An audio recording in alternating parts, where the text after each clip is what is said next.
আমাদের চ্যানেলে ভিডিওর নোটিফিকেশন সবার আগে পেতে চাইলে নিচে থেকে সাবস্ক্রাইব বাটনটি ক্লিক করে পাশে থাকা বেল আইকনটি বাজিয়ে দিন। আর হ্যাঁ, ভিডিওতে লাইক দিয়ে শেয়ার দিতে মোটেও ভুলবেন না কিন্তু। আমি ঈশিতাকে ছাদ থেকে কোলে করে এনে বিছানায় শুয়ে দিলাম। তারপর আমি তার উপরে শুয়ে পড়লাম। তার নাকে, গলায়, কানে অল্প অল্প করে চুমু দিচ্ছি। সে আমার আদরের ছোঁয়া পেয়ে চোখ বন্ধ করে আছে। জোরে জোরে নিঃশ্বাস ফেলতে লাগলো। আমি যখন তার গোলাপি ঠোঁটজোড়া সাথে আমার ঠোঁটজোড়া মিলিয়ে ভালোবাসার পরশ দিচ্ছি, সে তার দুই হাত দিয়ে আমার মাথার চুল শক্ত করে খামচে ধরেছে। আমি যখন ঠোঁট ছেড়ে একটু নিচে নামতে যাব, তখন সে আমাকে ধাক্কা দিয়ে ফেলে দিল। তারপর আমার উপরে উঠে তার ঠোঁটজোড়া আমার ঠোঁটের কাছে এনে বলতে লাগলো, আমি একটা কথা বলতে চাই। বলো, কি কথা বলবে? আগে আমাকে কথা দিতে হবে, আমি যা বলবো তাই শুনবি। আচ্ছা ঠিক আছে, তুমি যা বলবে তাই শুনবো। আমাদের দুজনের তো এখনো পড়ালেখা শেষ হয় নাই। আমার আরো 1 বছর লাগবে, আর তোরও 2.5 বছর। তাই আমরা পড়ালেখা শেষ না করার আগে অন্য কিছু চিন্তা করব না। অন্য কিছু মানে? যা, আমি মুখে বলতে পারবো না। মুখে না বললে কিভাবে বুঝবো? আমি বেবির কথা বলছি। এই কথা বলে লজ্জায় মুখ লাল করে ফেলেছে। তুমি কি পাগল হয়েছ? পড়ালেখার সাথে বেবি কি সম্পর্ক? আমি এখনই বেবি নিতে চাই। তুই কিন্তু আমাকে কথা দিয়েছিস, আমি যা বলবো তা শুনবি। তাছাড়া আমরা যদি এরকম প্ল্যান করি তাহলে আমাদের আর পড়াশোনা হবে না, নিজের পায়ে দাঁড়াতে পারবো না। আর আমার খালুজান মানে তোর আব্বু একটা ব্যবসা সামলাচ্ছে। তোর পড়াশোনা শেষ না হলে তোর আব্বুর সাথে ব্যবসায় সাহায্য করতে পারবি না। তাই আমরা এখন এরকম প্ল্যান করা ঠিক হবে না। তাহলে আমরা বিয়ে করেছি কেন? পড়ালেখা শেষ করে বিয়ে করতাম। এত কিছু জানি না, আমি যা বলছি তাই হবে। তার মানে এই 2 বছর তোমাকে আমি নিজের করে পাবো না? না। কি বলছো? তুমি পাগল পেয়েছো? বিয়ের পরে বউকে নিজের করে পাবো না, আদর করতে পারবো না, এ কথা বললেই হলো?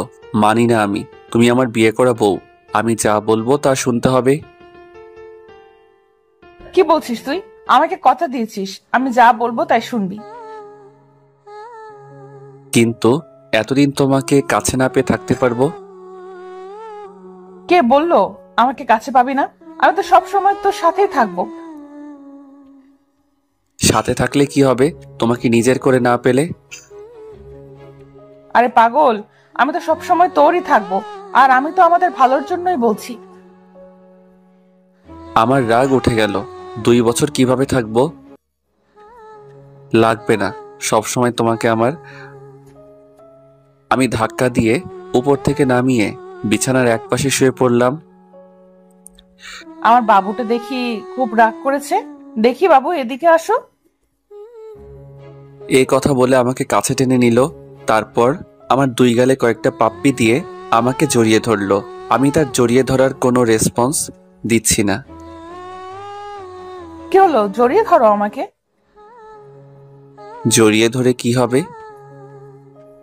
আমি বলছি জড়িয়ে ধর, না হলে কিন্তু আমি রুম থেকে চলে যাব। কি আর করা, বাধ্য হয়ে মেনে নিতে হলো। তা না হলে শাকচুন্নির রুম থেকে বাহির হয়ে যাব। আর বাসরাতে বউ রুম থেকে বাহির হওয়া মানে একটা গন্ডগোল লাগা। আমি আর কিছু না বলে জড়িয়ে ধরলাম। সাথে সাথে আমার বুকে এসে শুয়ে পড়ল। আমি কপালে একটা চুমু দিয়ে তাকে শক্ত করে জড়িয়ে ধরলাম। সকালে কারোর চুলের পানি দিয়ে আমার ঘুম ভাঙল। তাকিয়ে দেখি আমার শাকচুন্নি কিছুক্ষণ আগে মনে হয় শাওয়ার নিয়েছে। পরনে আকাশি কালার একটা শাড়ি, চুলগুলো থেকে টপ টপ করে পানি পড়ছে। সে পানি মনে হয় আমার মুখে দিয়েছিল। সে তার রেশমি কালো চুলগুলো ঘাড়ের এক সাইডে করে তোয়ালে দিয়ে চুলগুলো মুছছে। তার উন্মুক্ত পিঠে পানির ফোঁটা জমে আছে। কোমরের এক সাইডে শাড়িটা উপরে তোলা, নাভিটা স্পষ্ট দেখা যাচ্ছে। হায় আল্লাহ, এভাবে যদি আমার সামনে থাকে তাহলে 1 বছর কেন, একদিন নিজেকে কন্ট্রোল রাখা আমার পক্ষে অসম্ভব হবে। আমি আস্তে আস্তে উঠে পিছন থেকে তার কোমরে হাত দিয়ে জড়িয়ে ধরলাম। সে একটু কেঁপে উঠল। এই কি করছিস? আমি আর কোনো কথা না বলে তাকে কোমর ধরে টেনে এনে খাটে আমার কোলে বসিয়ে দিলাম। সে ছাড় ছাড়ো বলে চিল্লাতে লাগলো। সে নিজেকে ছাড়িয়ে নেওয়ার চেষ্টা করছে না। দিব্যি আমার কোলে বসে আছে। আমি তার হাত থেকে তোয়ালেটা নিয়ে তার ভেজা চুলগুলো মুছতে লাগলাম। কি শুরু করে দিয়েছিস সকালবেলা? আমাকে নিচে যেতে হবে, সব মেহমানরা আছে, নাস্তা মাস্তা তৈরি করতে হবে না? চুপ, একদম চুপ। নতুন বউয়েরা প্রথম দিন কোনো কাজকর্ম করে না। কে বললো তোকে এ কথা? আর আমি নতুন বউ হয়েছি তো কি হয়েছে? এটা তো আমার খালামণির বাড়ি। চুপ করো, কোনো কাজকর্ম করতে হবে না, তুমি শুধু আমার কাজ করবা। আরে নতুন বউ সকালে নিচে না গেলে সবাই কি বলবে? কিচ্ছু বলবে না। আমি তার চুলগুলো মুছে তার গলায় কানে চুমু দিতে লাগলাম। সে শিহরিত হয়ে উঠল। কি করছিস? আমার কেমন জানি লাগছে। কেমন লাগছে বলো? না ছাড় বলছি আমাকে। জোরাজোরি শুরু করে দিল। ছাড়বো না, তার আগে পাপ্পি দাও। কেন? রাতে অনেকগুলো দিয়েছি, এখন আবার কেন? রাতে দিয়েছ তো কি হয়েছে? দিনে 20টা করে পাপ্পি দিতে হবে, তার একটা কম হলে আমারটা আমি আদায় করে নিব। যা, দিনে এতগুলো পাপ্পি দিতে পারবো না। দিতে পারবে না তো সমস্যা নাই, অন্য কারো কাছ থেকে নিয়ে নেব। কি? না কিছু না।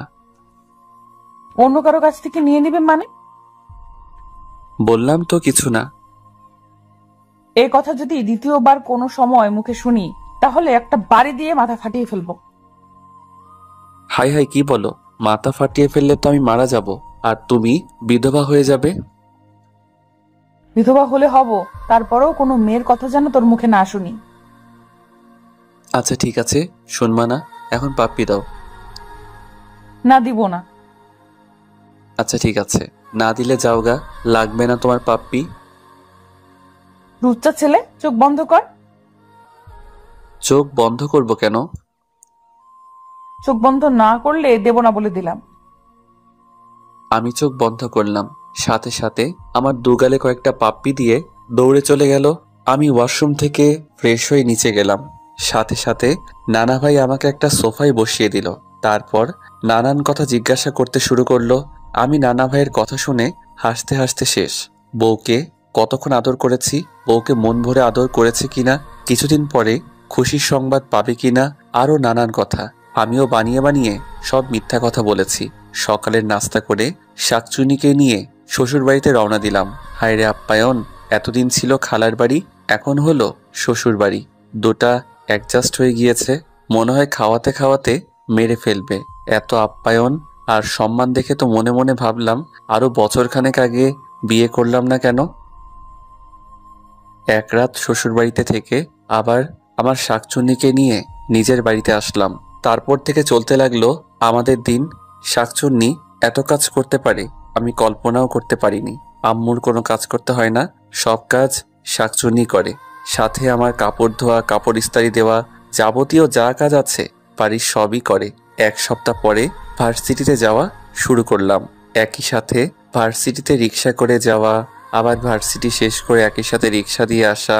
আমার ক্লাস অবশ্যই তার ক্লাসের 1 ঘন্টা আগে শেষ হয়ে যায়, তবে ক্লাস 1 ঘন্টা পরে শেষ হয়, আর 1 ঘন্টা আমি তার জন্য অপেক্ষা করতে হয়। অপেক্ষা না করে যদি চলে যায় তাহলে আমার সাথে রাগ করে 3 দিন কথা বলবে না। আগে তো কথা না শুনলে থাপ্পড় মারত, কিন্তু বিয়ের পর থেকে আমাকে থাপ্পড় দেয় না। আমি কোনো কিছু বললে, আবার কোনো কিছু করলে রাগ করে অভিমান করে বসে থাকবে। রাতে সোফায় ঘুমাবে, আমাকে স্পর্শ করতেও দিবে না। তাই আমিও তার কথা মতো বাধ্য হয়ে চলি। প্রতিদিন রাতে আমাকে জড়িয়ে ধরে, আমার বুকে মাথা রেখে ছোট বাচ্চার মতো ঘুমাবে। আমিও তাকে ভালোবাসার স্পর্শে জড়িয়ে নেই। ভালোই চলতে লাগলো দিনকাল। আজকে 3 মাস হয়ে গেছে, এখনো তাকে নিজের করে পাইনি। রাতে 4 পাপ্পি, দিনের 4 পাপ্পি নিয়ে সন্তুষ্ট থাকতে হয়। আমি মাঝে মাঝে জোর খাটিয়ে তাকে একটু ভালোবাসা দেই। একদিন রাতে ল্যাপটপে এক বন্ধুর সাথে চ্যাট করতেছিলাম, হঠাৎ একটা ইমেইলে চোখে পড়ল। ইমেইলটা আসছে আজ থেকে 5 দিন আগে। অনেকদিন ধরে অনলাইনে থাকি না, তাই ইমেলটা চোখে পড়েনি। ইমেলটা পড়ে যা বুঝলাম, লন্ডন একটা ইউনিভার্সিটিতে অ্যাপ্লাই করেছিলাম, তারা আমাকে সিলেক্ট করেছে। সব কিছু ঠিকঠাক থাকলে আগামী 27 তারিখে আমাকে লন্ডনে যেতে হবে এবং সব কাগজপত্র ফিল আপ করতে হবে। 1 তারিখ থেকে আমার ক্লাস শুরু হবে, তার মানে আর 15 দিন। এখন চিন্তায় পড়ে গেলাম, আব্বু আম্মু কি রাজি হবে? বিশেষ করে আমার শাকচুন্নিকে কি বলবো? আমি কি শাকচুন্নিকে ছাড়া থাকতে পারবো? কেউই হয়তো রাজি হবে না, কারণ এখন আমি একটা পাবলিক ভার্সিটিতে লেখাপড়া করছি। তাহলে বিদেশ যাওয়ার দরকার কি? সবার সামর্থ্য বা মেধা থাকে না পাবলিক ভার্সিটিতে পড়ার। আমার সাথে আমার 3 বন্ধু পরীক্ষা দিয়েছিল, কিন্তু ওরা চান্স পায়নি, আমি পেয়ে গেলাম।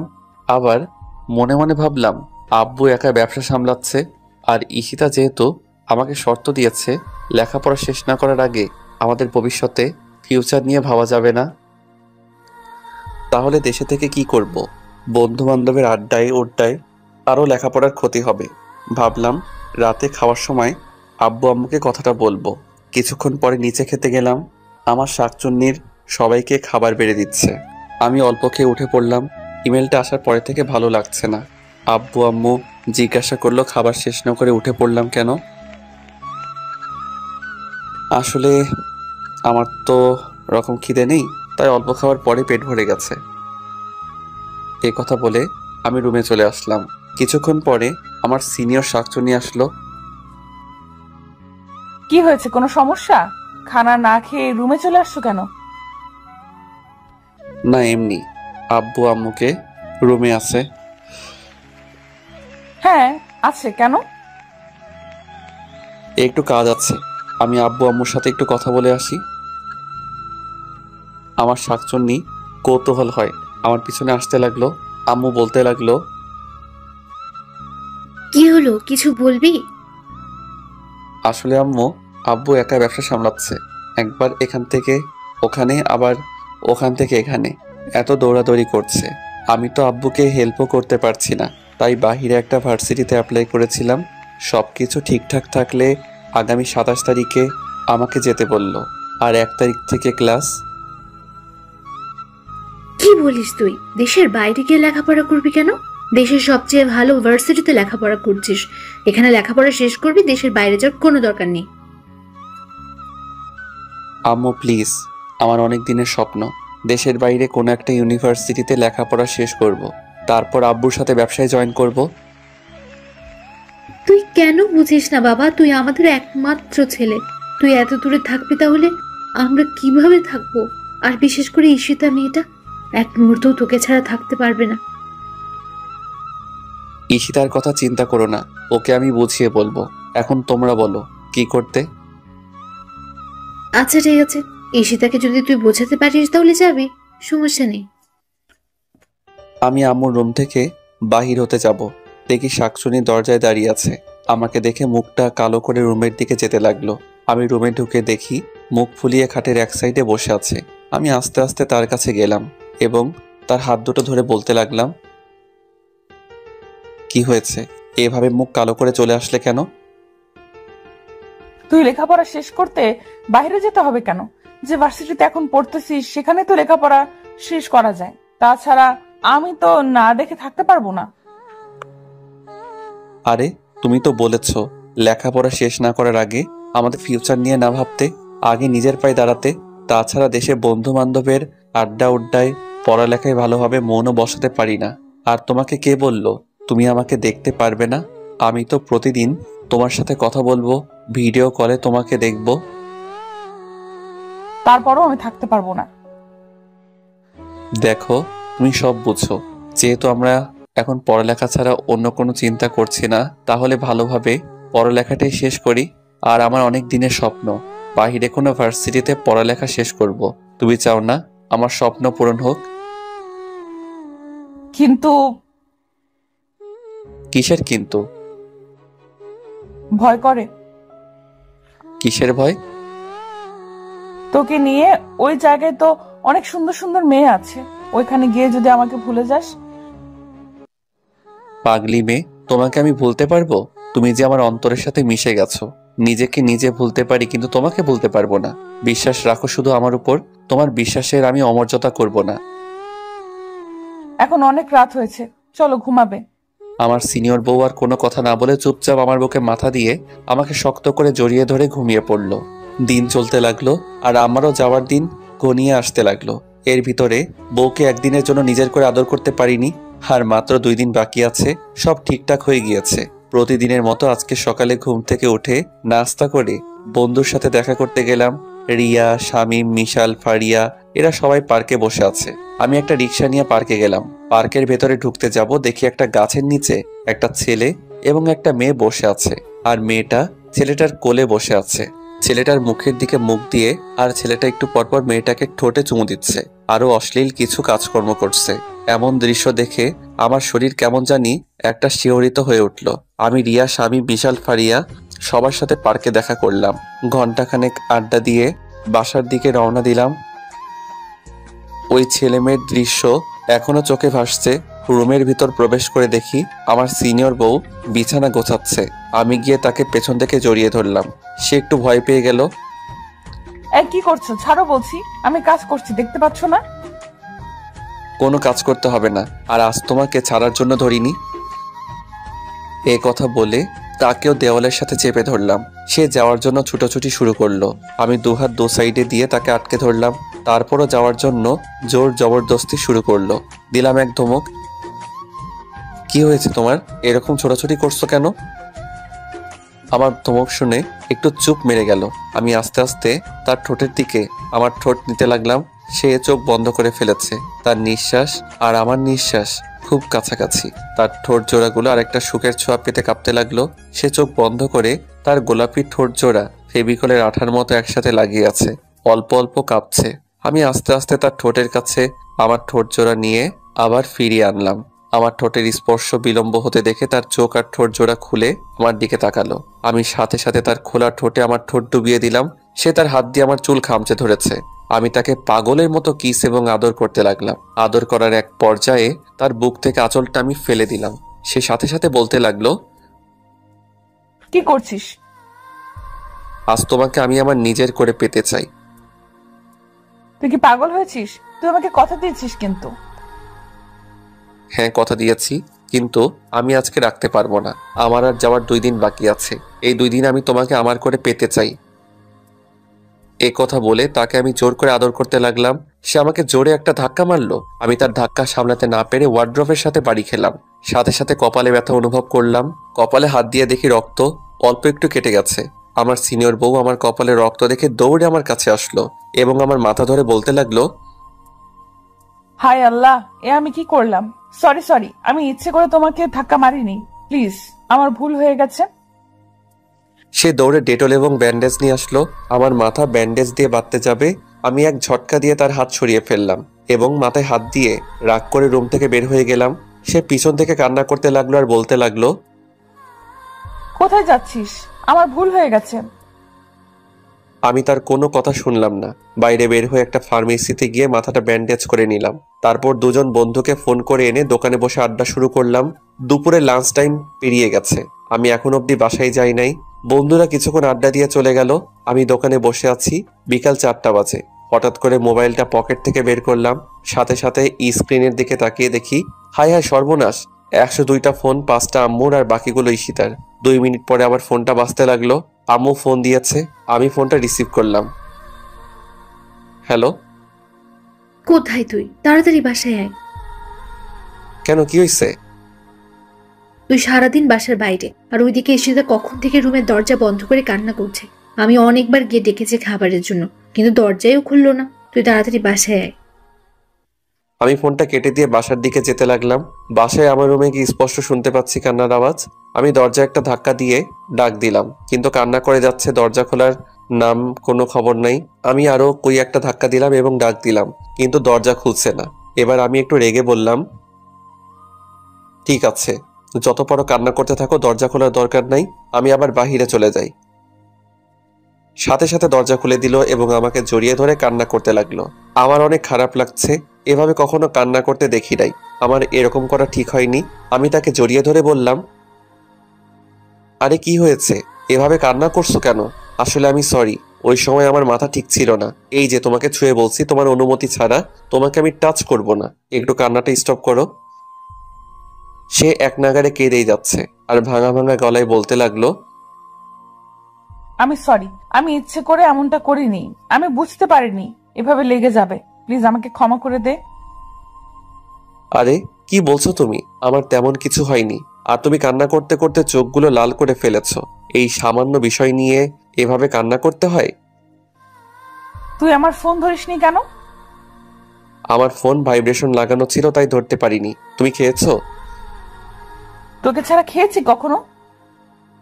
তুমি না খেয়ে এভাবে কান্না করছো, কেমনটা লাগে বলো তো? চলো খাবে। এ কথা বলে আমি তাকে কোলে তুলে নিলাম। সে তার হাত দিয়ে আমার গলা জড়িয়ে ধরলো আর বলতে লাগলো, কি করছিস? খালামণি দেখবে তো। আম্মু দেখলে দেখুক, আমার বউকে আমি কোলে নিব। কার কি? আমি ঈশিতাকে কোলে নিয়ে সিঁড়ি দিয়ে নিচতলায় নামছি। এমন সময় আম্মু হুট করে কোথায় থেকে যেন এসে পড়ল। আমার সিনিয়র বউ আম্মুকে দেখে আমার কোল থেকে নামার জন্য ছটফট করতে শুরু করলো। আমি একটু রাগী লুক নিয়ে তার চোখের দিকে তাকালাম। সে সাথে সাথে চুপটি মেরে গেল। আম্মু বলতে লাগলো, কি হয়েছে ঈশিতার? এতক্ষণ রুমে বসে কান্না করছিল, এখন তুই কোলে নিয়ে নিচে নামছিস, কোনো সমস্যা হয়েছে নাকি? আমার সিনিয়র বউ আম্মুর কথা শুনে লজ্জায় মুখ লাল করে আমার বুকের দিকে মুখ ঘুরালো। আমি থমথমে গলায় বললাম, আসলে ঈশিতার অনেকক্ষণ ধরে নাকি কি জন্য পায়ে ব্যথা করছিল, তাইলে নিচে নেমে খাবার খেতে পারেনি। আমার কথা শুনে আম্মু বলতে লাগলো, বোকামি, এমন বোকামি তো দেখি নাই। পায়ে ব্যথা করলে আমাকে বলবি না? না খেয়ে দরজা বন্ধ করে কান্না করলে পায়ের ব্যথা যাবে? যা, ওকে নিয়ে উপরে যা, তারপর পায়ে ব্যথার মলম লাগিয়ে দে। আমি তোদের দুজনের জন্য খাবার নিয়ে আসছি। আমি আমার সিনিয়র বউকে কোলে করে রুমে নিয়ে আসলাম। সে সাথে সাথে আমার কোল থেকে নেমে পড়ল। তারপর বলতে লাগলো, আমি বলছি না খালামণি দেখে ফেলবে? আরে আম্মু দেখেছে তো কি হয়েছে? যা, খালামণির সামনে বুঝি আমার লজ্জা করে না? খালামণি এখন কি ভাববে? আরে আমার লজ্জাপতি সিনিয়র বউ, আম্মু কিছু ভাববে না। ছেলে তার ছেলের বউকে করে নিয়েছে, তাতে কি ভাবার আছে? একটা বাড়ি দিয়ে মাথা ফাটিয়ে ফেলবো। ও মা, আমি আবার কি করলাম? মাথা ফাটাবে কেন? সিনিয়র বউ বলিস কেন? তুই বউ বলতে পারিস না? আচ্ছা ঠিক আছে, সিনিয়র বউ বলবো না, সিনিয়র শাকচুন্নি বলবো। কি বললি? না কিছু না। কিছু না মানে? তুই সিনিয়র শাকচুন্নি বললি কেন? সরি, মুখ ফসকে বের হয়ে গিয়েছে। মুখ ফসকে বের হয়নি, তুই ইচ্ছাকৃত ভাবে বলেছিস। আজকে খাইছি তোরে আমি। আরে কি করছো? ছাড়ো আমাকে। তোমার না পায়ে ব্যথা? কিসের ব্যথা? ও মা, আম্মুকে না বললাম তোমার পায়ে ব্যথা? এখন আম্মু যদি এসে দেখে তুমি ব্যথা নিয়ে তার ছেলের গলা চেপে ধরে আছো, তাহলে আম্মুও বুঝে ফেলবে যে তোমার পায়ে খুব ব্যথা নেই। তোমাকে আমি এমনি এমনি কোলে নিয়েছিলাম। ও হ্যাঁ, তাই তো। এখন চুপচাপ সোফায় বসে পড়ো, আমি তোমার পায়ে মলম লাগিয়ে দেই। মলম লাগাবি কেন? আমার পায়ে তো ব্যথা নাই। আরে আম্মু না বললো তোমার পায়ে মলম লাগিয়ে দেওয়ার জন্য? আচ্ছা ঠিক আছে। আমি আমার সিনিয়র বউয়ের পায়ে মলম লাগিয়ে দিচ্ছি। এমন সময় আম্মু খাবার নিয়ে রুমে আসলো। দুজনে হাত মুখ ধুয়ে এসে খাবার খেতে বসলাম। কিন্তু আমার শাকচুনি নাকি খেতে পারবে না। আমি তো জানি শাকচুনি কি জন্য বলল খেতে পারবে না। আমি নিজের হাতে শাকচুন্নিকে খাইয়ে দিলাম। শাকচুন্নির ছোট বাচ্চার মতো ভাত চিবানো দেখলে আর যে কি ভালো লাগে তা বলে বোঝাতে পারবো না। খাওয়া দাওয়া শেষ করে ছাদে দুজনে কিছুক্ষণ আড্ডা দিলাম। আমার যাওয়ার আর 2 দিন বাকি আছে, কিছু শপিং করতে হবে। তাই বিকেলে বাসা থেকে বের হলাম শপিং করার জন্য। কিন্তু শাকচুনি আমার সাথে শপিং এ যাবে না। শপিং করতে নাকি ওর ভালো লাগে না। শপিং করে রাতে বাড়ি ফিরলাম। রাতের খাবার খেয়ে খুব ক্লান্ত লাগছে। রুমে গিয়ে বিছানায় গাটা এলিয়ে দিলাম। কিছুক্ষণ পরে আমার শাকচুন্নি রুমে আসলো। এসে দেখে আমি বিছানায় শুয়ে আছি, তাই জিজ্ঞেস করলো, তোমার কি শরীর খারাপ? আমি মাথা ঝাঁকিয়ে দিয়ে না বললাম। আমার মাথা ঝাঁকি দেখে রেগে বলল, মুখে কি কোনো কিছু ঢুকছে নাকি ইঁদুর বিড়াল টিড়াল? মুখে কথা বোঝা যায় না। আমি তার কথার কোনো উত্তরই দিলাম না। বালিশের নিচ থেকে মোবাইলটা বের করে টিপতে লাগলাম। সে রাগ করে আমার পাশেই শুয়ে পড়ল। আমি মোবাইল টিপছি আর চোখে তার দিকে তাকাচ্ছি। সে এপাশ ওপাশ করছে, কি যেন বলবে মনে হয়, কিন্তু আমার অবস্থা দেখে রাগে কিছু বলতে পারছে না। আমি দিব্যি মোবাইল টিপেই যাচ্ছি। সে অনেকক্ষণ নড়াচড়া করে আমার কাছে ঘেঁষতে লাগলো। তারপর আমি এক নাগারে মোবাইল টিপেই যাচ্ছি। সে এবার আর চুপ থাকতে পারিনি, বলতে শুরু করলো, কি আছে মোবাইলে? এইভাবে মোবাইল টিপছো? ওখানে গিয়ে যদি এইভাবে মোবাইল টিপো তাহলে লেখাপড়া তো কারে উঠবে? আমি তার কোনো কথা জবাব দিচ্ছি না। সে এবার আমার বুকে চলে আসলো এবং আমার হাত থেকে মোবাইলটা ছো মেরে নিয়ে নিল। কি করছো? আমার উপরে আসলা কেন? উপরে আসলাম মানে? দুপুরে আমি তোমাকে কথা দিয়েছি, তোমার অনুমতি ছাড়া তোমাকে টাচ করব না। তুমি আমাকে কথা দিয়েছো টাচ করবা না, কিন্তু আমি তো কথা দেইনি আমি আমার স্বামীর উপর আসবো না। তাতে তোমার কি? হ্যাঁ, মানে তুমি আমার উপরে আসবা আর আমার কিছু না? না তোমার কিছু না। দুপুরের জন্য এখনো আমার উপর রাগ করে আছো? আচ্ছা ঠিক আছে, দুপুরের জন্য আমি সরি। আমি ইচ্ছে করে এমনটা করিনি, খুব লেগেছিল না? আমি কোনো কথা বললাম না। কি হলো, কথা বলবা না? আচ্ছা ঠিক আছে, আমি আদর করে দিচ্ছি। এই কথা বললে আমার কপালে কয়েকটা চুমু দিল, তারপর বলল, এখন ঠিক আছে তো? এখন তো রাগ কমেছে নিশ্চয়ই? না, এখনো রাগ কমেনি। কি হলো বলো, এখনো রাগ কমেনি? তাহলে কি করলে রাগ কমবে তোমার? এক কাজ করো, আমাকে শক্ত করে জড়িয়ে ধরো, তাহলেই তোমার রাগ কমে যাবে। কি লজিক, শক্ত করে জড়িয়ে ধরলে রাগ কমে যাবে? কি হলো, ধরো না কেন? না, ধরবো না। না ধরলে দুপুরে যে জায়গায় ব্যথা পেয়েছো সেই জায়গায় দিব একটা। কি দিবা? বাঁশ দিয়া বাড়ি। কি? না কিছু না। কিছু মানে? তুমি যে বললা বাঁশ দিয়ে বাড়ি দিবা। না বাবু, আমি বাঁশ দিয়া বাড়ির কথা বলি নাই, আমি চুমুর কথা বলছি। এই যে আরেকটা চুমু দিচ্ছি, এবার তো জড়িয়ে ধরো প্লিজ। আমি কিছু না বলে পাগলিটাকে জড়িয়ে ধরলাম। সে আমার বুকে মাথা দিয়ে শুয়ে পড়ল।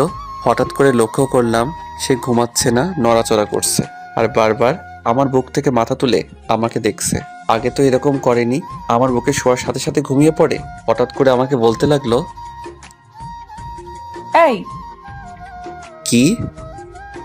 এই কি? একটা কথা বলবো?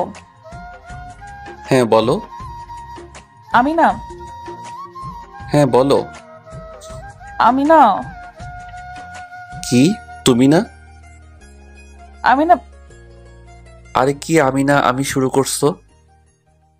আমি মুখে বলতে পারবো না, কানে কানে বলবো। আচ্ছা ঠিক আছে বলো। আমার সিনিয়র বউ কানে কানে যে কথা বলল তা শুনে আমার চোখ চড়ক গাছ হয়ে গিয়েছে। সে নাকি আমার আদর পেতে চায়, আমার ভালোবাসা পেতে চায়, আমার স্পর্শ চায়। কিন্তু মাগার বেবি টেবির প্ল্যান করা যাবে না, সমস্যা নাই। আমি তো এর সুযোগের অপেক্ষায় ছিলাম। সে আমার কানে কানে এই কথা বলে। লজ্জায় আমার বুকে মুখ লুকালো। আমি তার মাথাটা আমার বুক থেকে তুললাম, তারপর তার দিকে তাকালাম। সে চোখ বন্ধ করে আছে আর আমি এই সুযোগে আমার ঠোঁট তার ঠোঁটের কাছে কাছে নিতে লাগলাম। তার শ্বাস প্রশ্বাস আমার মুখের উপরে পড়ছে, তার বুক দ্রুত ওঠানামা করছে। আমি বুঝতে পারছি একসময় তার ঠোঁটের সাথে আমার ঠোঁট এক হয়ে যায়। সে নিজেকে সামলাতে পারছে না, আমার প্রতিটি ছোঁয়ায় সে কেঁপে উঠছে। এক সময় দুজন দুজনের মাঝে হারিয়ে যেতে লাগলাম। 2টা দিন খুব ভালোভাবে কেটেছে। এই 2টা দিন হিসাব করলে জীবনের সবচেয়ে আনন্দময় দিন ধরা যেতে পারে। আজকের বিকাল 5টা বাজে আমার ফ্লাইট। যাওয়ার সময় বন্ধু বান্ধব, আত্মীয় স্বজন সবার কাছ থেকে বিদায় নিয়ে গাড়িতে উঠলাম। আমার খুব খারাপ লাগছে, বন্ধু বান্ধব সবাইকে ছেড়ে এত দূরে চলে যাচ্ছি। ভাবতেই কেমন যেন একটা কষ্ট লাগছে। বন্ধু বান্ধবের সাথে কত আড্ডা উড্ডা দিলাম, হাসি রং তামাশায় খেলাধুলায় জীবনটাকে মাতিয়ে তুলেছিলাম। আর হয়তো সেই সোনালি দিনগুলো জীবনে ফিরে আসবে না। শত ইচ্ছে করলেও সব বন্ধু বান্ধব এক হয়ে আর আড্ডা দিতে পারবো না, কারণ ততদিনে হয়তো সবাই যার যার কর্মজীবন নিয়ে ব্যস্ত হয়ে পড়বে। গাড়িতে বসে আছি, গাড়ির ভিতরে কারো মুখের দিকে তাকাতে পারছি না। সবার মুখ কালো হয়ে আছে। হয়তো আপনজন দূরে চলে গেলে যে একটা কষ্ট বুকে জমা হয়, সেই কষ্ট থেকে আপনা আপনি মুখ কালো হয়ে যায়। গাড়ি এয়ারপোর্টে গিয়ে পৌঁছালো। এখন সবাই থেকে বিদায় নিয়ে ভিতরে ঢোকার পালা। মা বাবার সামনে গিয়ে দাঁড়ালাম। চোখ দুটো ঝাপসা হয়ে আসছে। মা বাবাকে স্পষ্ট দেখতে পাচ্ছি না। বিদায়টা এত কষ্টের হয় কেন? মা বাবার সামনে দাঁড়াতেই টপ টপ করে চোখ থেকে পানি পড়তে লাগলো আমার। মা আমাকে জড়িয়ে ধরে হাউমাউ করে কেঁদে দিলেও সাথে বাবাও। আমিও তাদেরকে জড়িয়ে ধরে কেঁদে দিলাম। ঈশিতার দিকে তাকিয়ে দেখি বারবার ওড়না দিয়ে মুখ মুছছে, চোখ দুটো লাল হয়ে আছে। মামা এসে আব্বু আম্মুকে বলতে লাগলো, ওকে জড়িয়ে ধরে যদি এভাবে কান্না করতে থাকো তাহলে ও যাবে কিভাবে? ফ্লাইট মিস করবে তো। আব্বু আম্মু নিজেদেরকে সামলে নিল। তারপর আম্মু আমাকে কপালে চুমু দিয়ে বলতে লাগলো, বাবা সাবধানে থাকবি, ঠিক মতো খাওয়া দাওয়া করবি, বেশি রাত জাগবি না, তোর তো আবার রাত জাগার অভ্যাস আছে। আর ঠিক মতো লেখাপড়া করবি, কারোর সাথে ঝগড়া বিবাদ করবি না, খারাপ মানুষ থেকে দূরে থাকবি, খারাপ কোনো জিনিসই খাবি না, সময় পেলেই আমাকে ফোন দিবি। আরো নানান উপদেশ দিতে লাগলো। হঠাৎ করে বলতে লাগলো, ওই দেখ ঈশিতা মেয়েটা কিভাবে কান্না করছে, যাক মেয়েটাকে কিছু বলে আয়। আমি আস্তে আস্তে আমার শাকচুনির কাছে গিয়ে দাঁড়ালাম। সাথে সাথে শাকচুনি আমাকে জড়িয়ে ধরে ফুপিয়ে ফুপিয়ে কান্না শুরু করে দিল। আমি তাকে জড়িয়ে ধরে বললাম, আরে পাগলি, এভাবে কাঁদলে আমি যাব কিভাবে? আমার যে ফ্লাইটের টাইম হয়ে গেছে, যাবার সময় এভাবে কাঁদলে আমি যেতে পারবো? কিন্তু আমার শাকচুনি আমার কোনো কথাই শুনছে না, কেঁদেই চলেছে। আমি আব্বু আম্মুর কাছ থেকে বিদায় নিয়ে ঈশিতার সামনে গিয়ে দাঁড়ালাম। সাথে সাথে আমাকে জড়িয়ে ধরে কান্না শুরু করে দিল। আমি তাকে কি বলে সান্ত্বনা দিব ভাষা খুঁজে পাচ্ছি না। কিছুক্ষণ পরে আমি তার মাথাটা আমার বুক থেকে তুলে তার চোখে পানি মুছে দিয়ে বললাম, যেভাবে কান্না করছো মনে হচ্ছে আমি তোমাকে ছেড়ে আজীবনের জন্য চলে যাচ্ছি। এইভাবে কান্না করলে আমি যেতে পারবো? আমি তোমার সেই মিষ্টি হাসি মাখা মুখটা দেখে যেতে চাই। কি দিবা না সেই হাসি মাখা মুখে বিদায়? আমার কথা শুনে মাথা ঝাঁকি দিয়ে বলল, হ্যাঁ দিব। তাহলে চোখের পানি মুছো আর তাকাও আমার দিকে। আমি তার কাঁধের উপর দুহাত দিয়ে বললাম, একদম টেনশন করবা না আমাকে নিয়ে। আমি তোমাকে প্রতি মিনিটে ফোন দিব। ঠিকঠাক মতো খাওয়া দাওয়া করবে, হ্যাঁ? আর আব্বু আম্মুর খেয়াল রেখো। বাসা থেকে ভার্সিটি ছাড়া বাহিরে যাওয়ার দরকার নাই। এখন তুমি কোনো মেয়ে না, কারো স্ত্রী, কারো বাড়ির বউ। সাবধানে চলাফেরা করবা। যদি পারো যে বোরকাটা পরে আমার সাথে বাজারে গিয়েছিলা সেই বোরকাটা পরে বাহিরে বের হবা। কেউ যেন আমার রেখে যাওয়া আমানতের দিকে নজর দিতে না পারে। কি হলো, কথা বলো না কেন? তুমি যেভাবে বলবা আমি সেভাবেই চলবো। কেউ তোমার আমানতের দিকে নজর দিতে পারবে না। আমি আমার সিনিয়র বউয়ের কপালে একটা চুমু দিয়ে বললাম, তাহলে এখন একটু হাসো, আমার যাওয়ার সময় হয়ে গিয়েছে। ঈশিতা একটা মুচকি হাসি দিল, কিন্তু সেই হাসিতে কোনো প্রাণ নেই। আসলে প্রিয় এবং কাছের মানুষ যদি দূরে কোথাও চলে যায়, সেই কাছের মানুষকে বিদায় দেওয়াটা যে কতটা কষ্টের মুহূর্ত শুধু তারাই অনুভব করতে পারবে, যারা কাছের এবং প্রিয় মানুষকে দূরে কোথাও যাওয়ার সময় বিদায় দিয়েছে। আমি বললাম, তাহলে আসি। এ কথা বলার সাথে সাথে ঈশিতা আমার বুকে ঝাঁপিয়ে পড়ল আর বলতে লাগলো, আমি তোমাকে ছাড়া থাকতে পারবো না। পাগলিবে, আমি তো আজীবনের জন্য চলে যাচ্ছি না, মাত্র তো কয়েকটা বছর, তারপর তো আবার তোমার কাছে ফিরে আসবো। এভাবে কান্না করলে আমি তো যেতে পারবো না। প্রিয় মানুষগুলোকে হাসি মুখে বিদায় দিতে হয়। ঈশিতা একটু স্বাভাবিক হয়, নাক টানতে টানতে বলতে লাগলো, যেভাবে যাচ্ছ সেভাবে ফিরে আসবা। হ্যাঁ আসবো।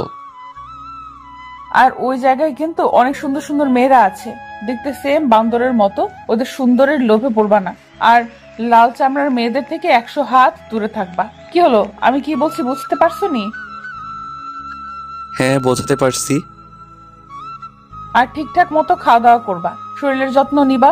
ওই জায়গায় একদম অগোছালো ছেলেদের মতো থাকবে না। বাইরে ঘোরাঘুরির দরকার নাই। Varsity to hostel, hostel to varsity, এর ভেতরে কোনো জায়গায় যাবা না। মন দিয়ে পড়বা। মোবাইলে খারাপ কোনো ভিডিও দেখতে পারবা না বলে দিলাম। প্রতিদিন আমার সাথে মোবাইলে কথা বলতে হবে, তা না হলে কিন্তু আমি না খেয়ে থাকবো।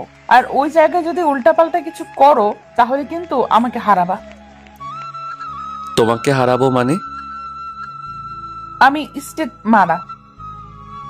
কথাটা শেষ করতে দেই নাই, তার আগে তার মুখে হাত দিয়ে চেপে ধরলাম। চুপ, একদম এ কথা বলো না। তুমি যেভাবে বলবা সেইভাবেই ওই জায়গায় চলবো। তুমি একদম আমাকে নিয়ে টেনশন করবা না। আমি তোমারই আছি, তোমারই থাকবো। বুঝতে পেরেছো? ঈশিতা মাথা ঝাঁকি দিয়ে বলল, হ্যাঁ। এখন তাহলে আমি যাই? আচ্ছা ঠিক আছে, যাই বলি না, বলো আসি। আচ্ছা আসি তাহলে। সবার কাছ থেকে বিদায় নিয়ে এয়ারপোর্টের ভিতরে ঢুকবো। এয়ারপোর্টের টার্মিনালের বাহিরে শেষ কদমটা রাখার আগে পিছনে একবার ঘুরে দাঁড়ালাম। দেখি আব্বু আম্মু নির্বাক হয়ে দাঁড়িয়ে। আম্মু চোখের জল মোছার ব্যর্থ চেষ্টা করতেছে, কিন্তু পারছে না। কোনো বাবা মা প্রিয় সন্তানকে দূরে কোথাও পাঠানোর সময় স্বাভাবিক থাকতে পারে না। ঈশিতার দিকে একবার তাকালাম, চাতক পাখি নয়নজোড়ার মতো তীক্ষ্ণ দৃষ্টি নিয়ে আমার যাবার পথের দিকে তাকিয়ে আছে। আমি খেয়াল করে দেখলাম আমার চোখ দুটি ঝাপসা হয়ে আসছে। চোখের কোণে কয়েক ফোঁটা নোনা জল এসে জড়ো হয়েছে। আর পিছনে না তাকিয়ে সোজা ভিতরে চলে গেলাম। বিমান লন্ডনের উদ্দেশ্যে উড়াল দেওয়ার কিছু মুহূর্ত আগে বড় একটা নিঃশ্বাস নিয়ে আমার সোনার দেশের মাটির ঘ্রাণ নিলাম। আব্বু আম্মুর আর ঈশিতার বলা কথাগুলো মনের গোপন সিন্দুক কোটায় জমা করে রাখলাম, যেন সেখান থেকে বের করে তা অক্ষরে অক্ষরে পালন করতে পারি। চলে আসলাম সেই জীবন স্বপ্ন পূরণের ভার্সিটিতে। 2 দিন হোস্টেলে থাকলাম। 2 দিনে অনেক জায়গা ঘোরা হয়ে গিয়েছে। ঈশিতা ঠিকই বলছে, এখানের মেয়েরা অনেক সুন্দর, কিন্তু আমাদের দেশের মেয়েদের চেয়ে না। এদের হাসি কেমন যেন, এদের চোখ নারকেলের ভিতরের আবরণের মতো, নাকগুলো লম্পা, কেমন যে বিশ্রী বিশ্রী লাগে। শুধু চামড়া সুন্দর হলে সুন্দরী হওয়া যায় না, কালো হোক আর ফর্সা হোক, তার হাসি সুন্দর থাকতে হবে, তার চোখে মায়া থাকতে হবে। যে চোখের দিকে তাকালে সেই চোখের অতল সাগরে যে কোনো ব্যক্তি সেকেন্ডের ভিতর নিজেকে ভাসাতে পারবে। কণ্ঠস্বর খুব মিশ্রণ হতে হবে। এগুলো যার মধ্যে থাকবে, হোক সে কালো কুচকুচে, সে যে কোনো চামড়ার সুন্দরীকে হার মানাবে। আর এগুলো শুধু বাঙালি নারীদের মধ্যেই আছে। তারপর থেকে নিয়মিত ক্লাস করতে শুরু করলাম। নতুন পরিবেশে, নতুন জায়গা, নতুন ভার্সিটি। কিছুদিনের ভিতরে বন্ধু বান্ধব হয়ে গিয়েছে, শিক্ষক শিক্ষিকাদের সাথে পরিচিত হয়ে গেছি। চলতে শুরু করলাম আমার স্বপ্ন পূরণ বাস্তবায়ন করার পথে। সময় পেলেই আব্বু আম্মু আর ঈশিতার সাথে কথা বলি। কথা বলার পর কোনো কিছুই ভালো লাগে না। আব্বু আম্মু আর ঈশিতার চেহারা চোখের সামনে ভেসে ওঠে। খুব মিস করি বন্ধুদের আড্ডার মজা। জানি যতদিন থাকবো এই দূর দেশে, তো দিন থাকবে প্রিয় মানুষদের সাথে কাটানোর সময়গুলো আমার স্মৃতির ফ্রেমে। দিন চলতে লাগলো, এক এক করে 4টা বছর চলে গেল। বিবিএ ফাইনাল এক্সাম দিয়েছি। 15 দিন পরে রেজাল্ট জানাবে। উপস্থিত হলাম রেজাল্টের দিন ভার্সিটিতে। বছরের 10 জন সেরা ছাত্র, এর ভিতর আমি 3 নাম্বার হয়েছি।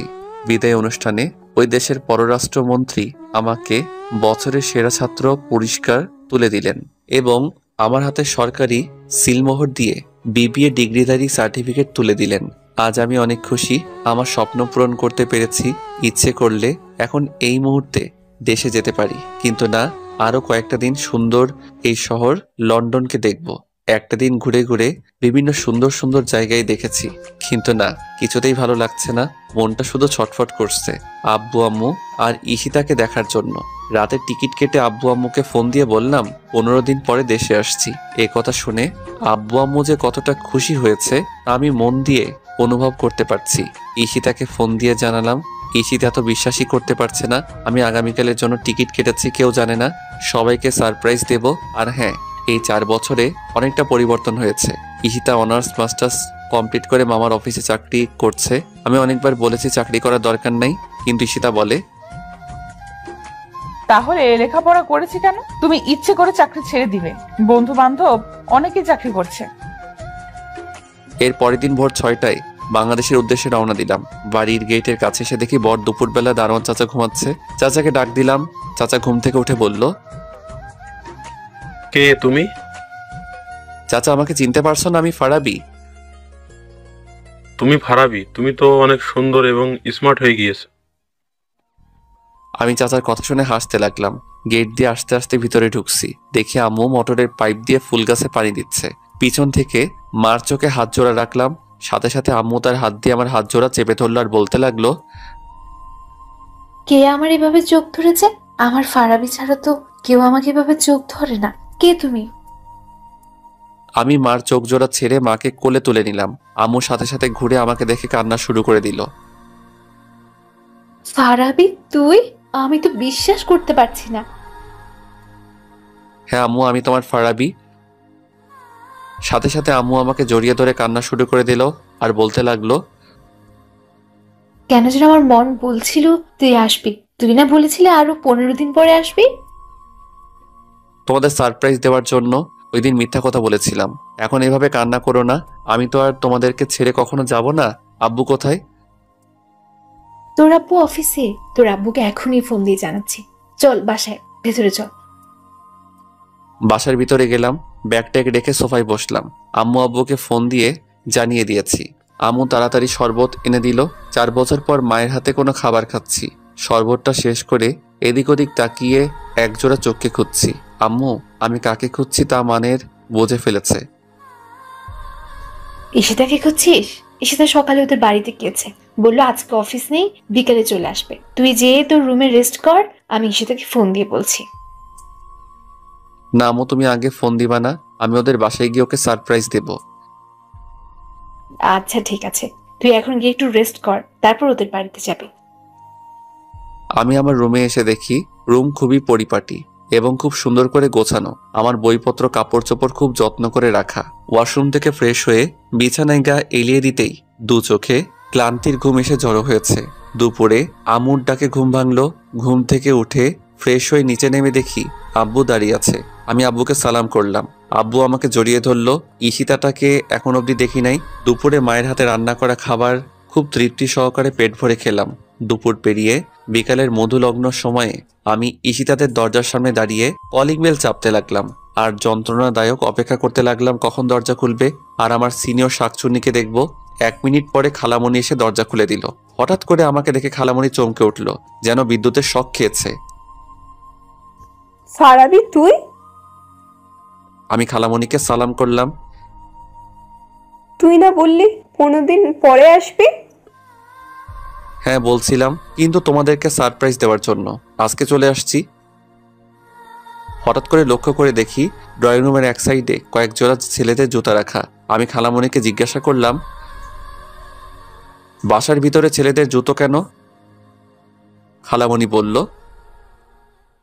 এগুলো সাকিবের জুতো। সাকিব? কোন সাকিব?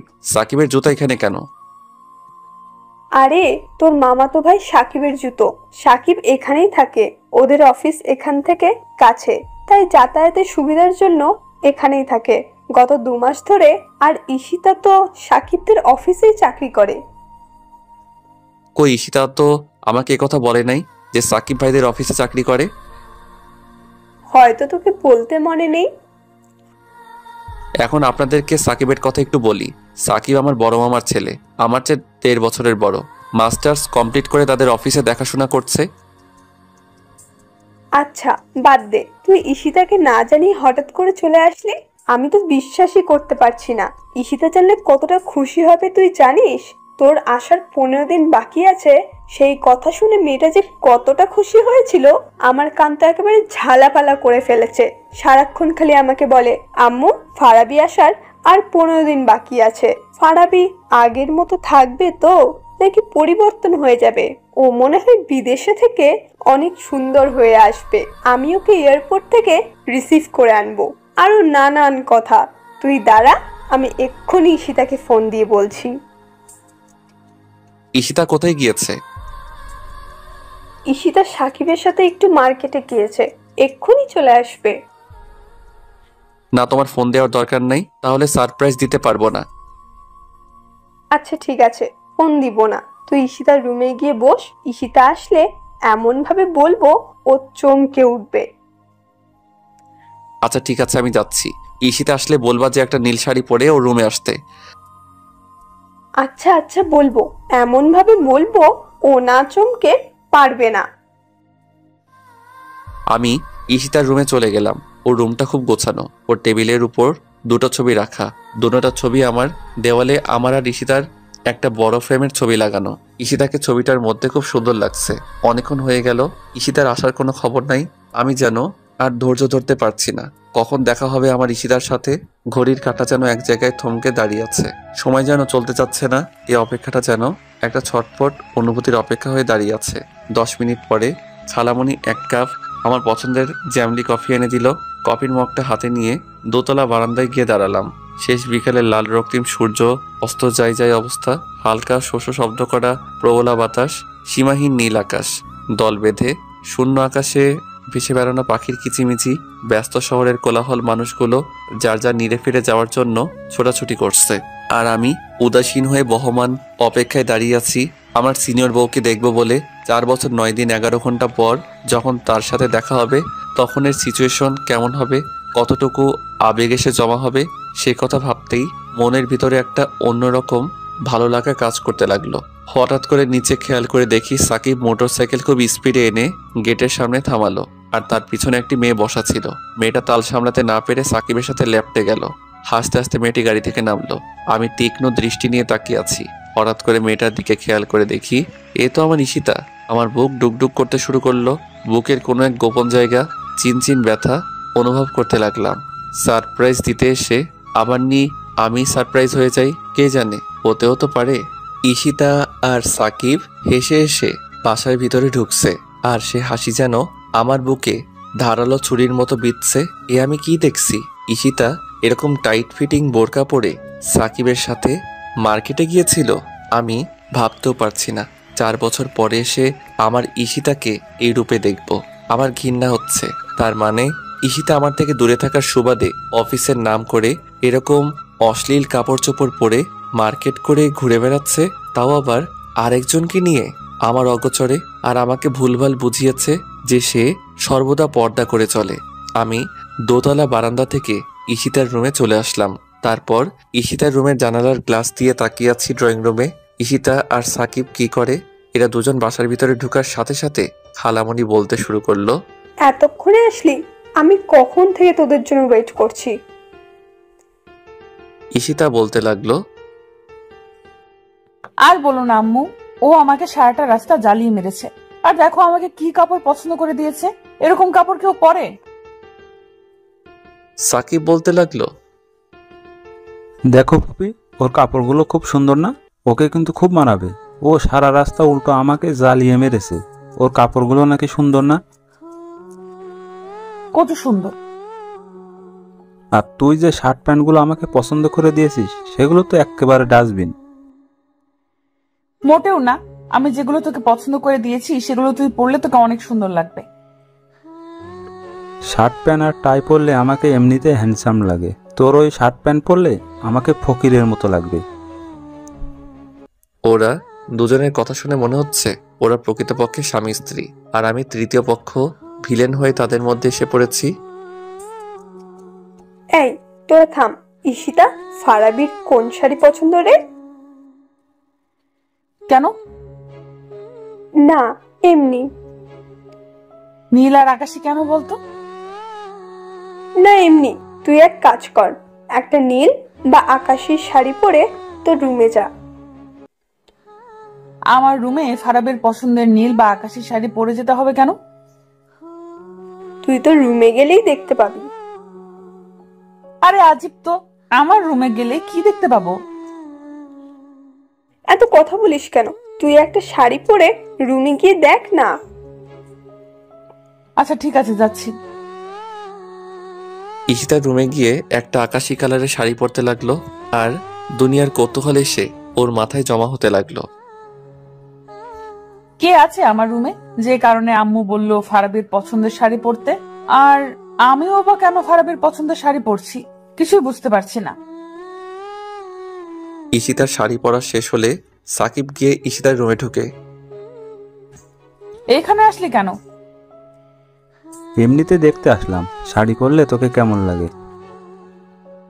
তোর দেখতে হবে না, তুই যা এখান থেকে। বাহ, তোকে তো আকাশি কালার শাড়িতে খুব সুন্দর লাগছে। দেখতে হবে না কার পছন্দের? এই শাড়িটা ফারাবির পছন্দের। ও নিজে আমাকে কিনে দিয়েছিল।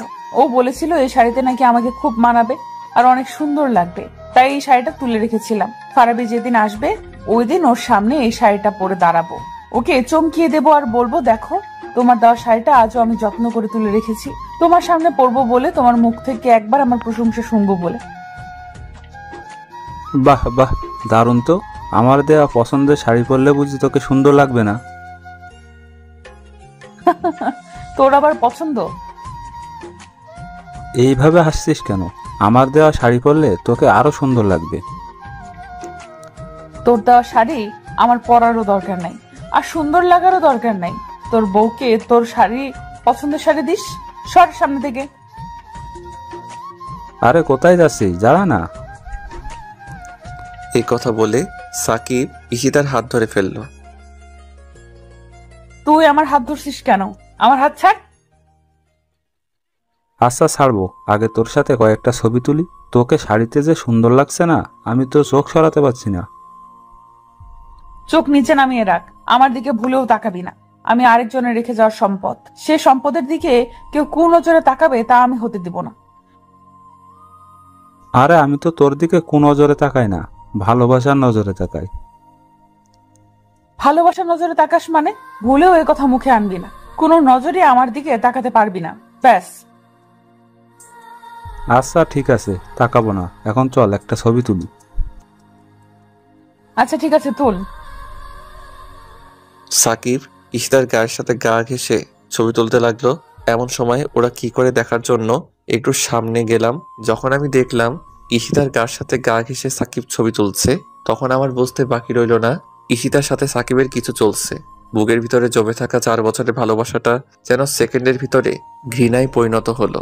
রাগে আমার সমস্ত শরীর কাঁপতে লাগলো। ইচ্ছে করছে এখন গিয়ে ঈশিতার গালে কয়েকটা থাপ্পড় দেই। স্বামী দূরে রেখে আরেকজনের সাথে গা ঘেঁষে ছবি তুলে, কিন্তু ওকে আমি ভালোবাসি। ভালোবাসার মানুষের উপরে হাত তোলা যায় না, তাকে ভালোবাসার মাধ্যমেই বোঝাতে হয়, আর তা না হলে হিতে বিপরীত হয়ে যায়। আমি রাগে বাসা থেকে বেরিয়ে যাচ্ছি। খালামণি বলতে লাগলো, কোথায় যাচ্ছিস ফারাবি? ঈশিতা শাড়ি পরতে গিয়েছে, এক্ষুনি চলে আসবে।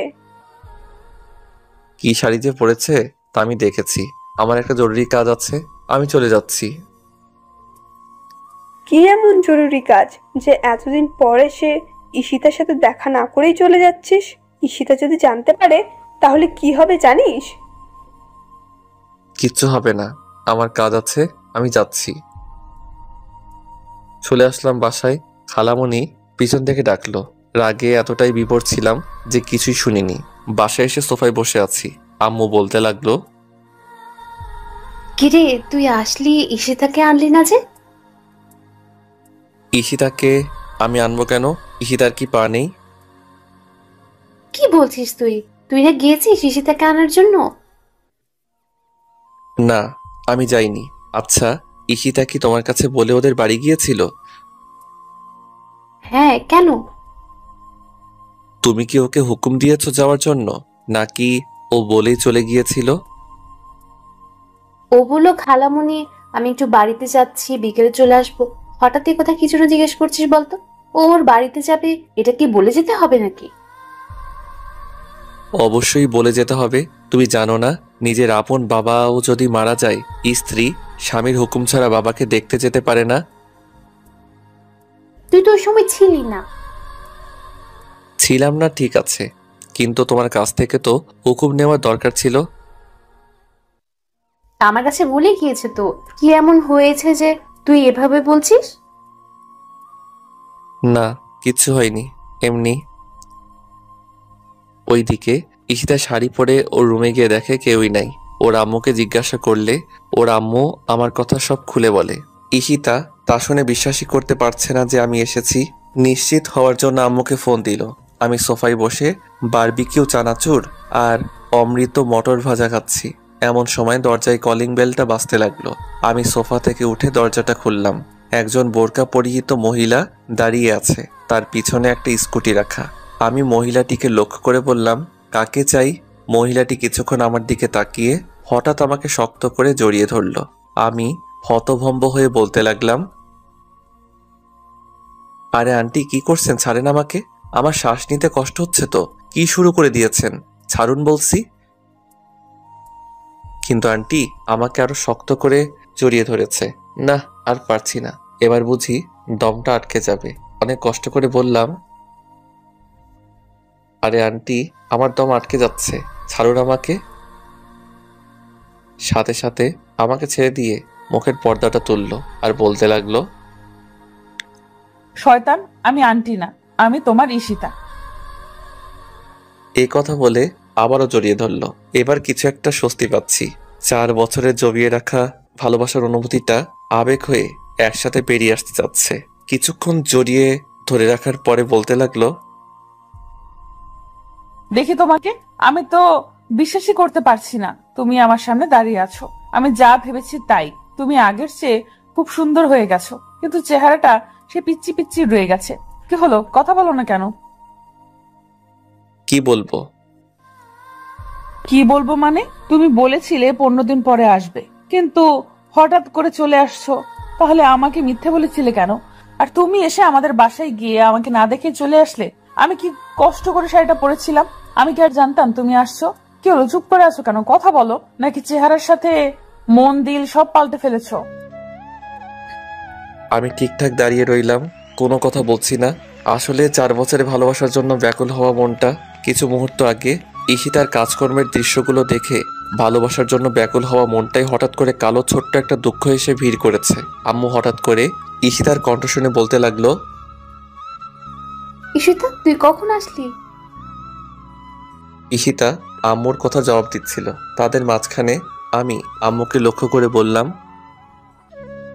আমার মাথা প্রচন্ড ব্যথা করতেছে, আমাকে 1 কাপ কফি বানিয়ে দাও। আমি আমার রুমে সোফায় বসে মোবাইল টিপতে লাগলাম। ঈশিতা আম্মুর হাত থেকে কফির কাপটা নিয়ে আমার সামনে গিয়ে দাঁড়ালো। তারপর আমার হাতে কাপটা দিয়ে আমার গা ঘেঁষে বসলো। আমি মোবাইলটা পকেটে রেখে কফির মগে চুমুক দিচ্ছি। ঈশিতা 4 বছর পর আমার এত কাছে আসার পরেও আমার ভাবমূর্তির অনুভূতির ফিলিংস না পেয়ে বলতে লাগলো, কি হলো, তুমি আমার সাথে কথা বলছো না কেন? তুমি কি কোনো কিছুর জন্য আমার প্রতি অসন্তুষ্ট? আমি ঈশিতার কথা শুনে একবার ঈশিতার দিকে ঘুরে তাকালাম। কি হলো, এইভাবে তাকালে কেন? কথা বলো। তুমি কি বোবা হয়ে গেছো? তুমি আমার সাথে কথা বলছো না, মনে হচ্ছে আমার গলায় বিশাল বড় একটা কাঁটা আটকে আছে। আমার ভালো লাগছে না। কথা বলো না, চুপ করে থাকো। মাথা কি বেশি ব্যথা করছে? তাহলে কফি খাওয়ার দরকার নেই, আমি কমপ্লেক্স নিয়ে আসছি।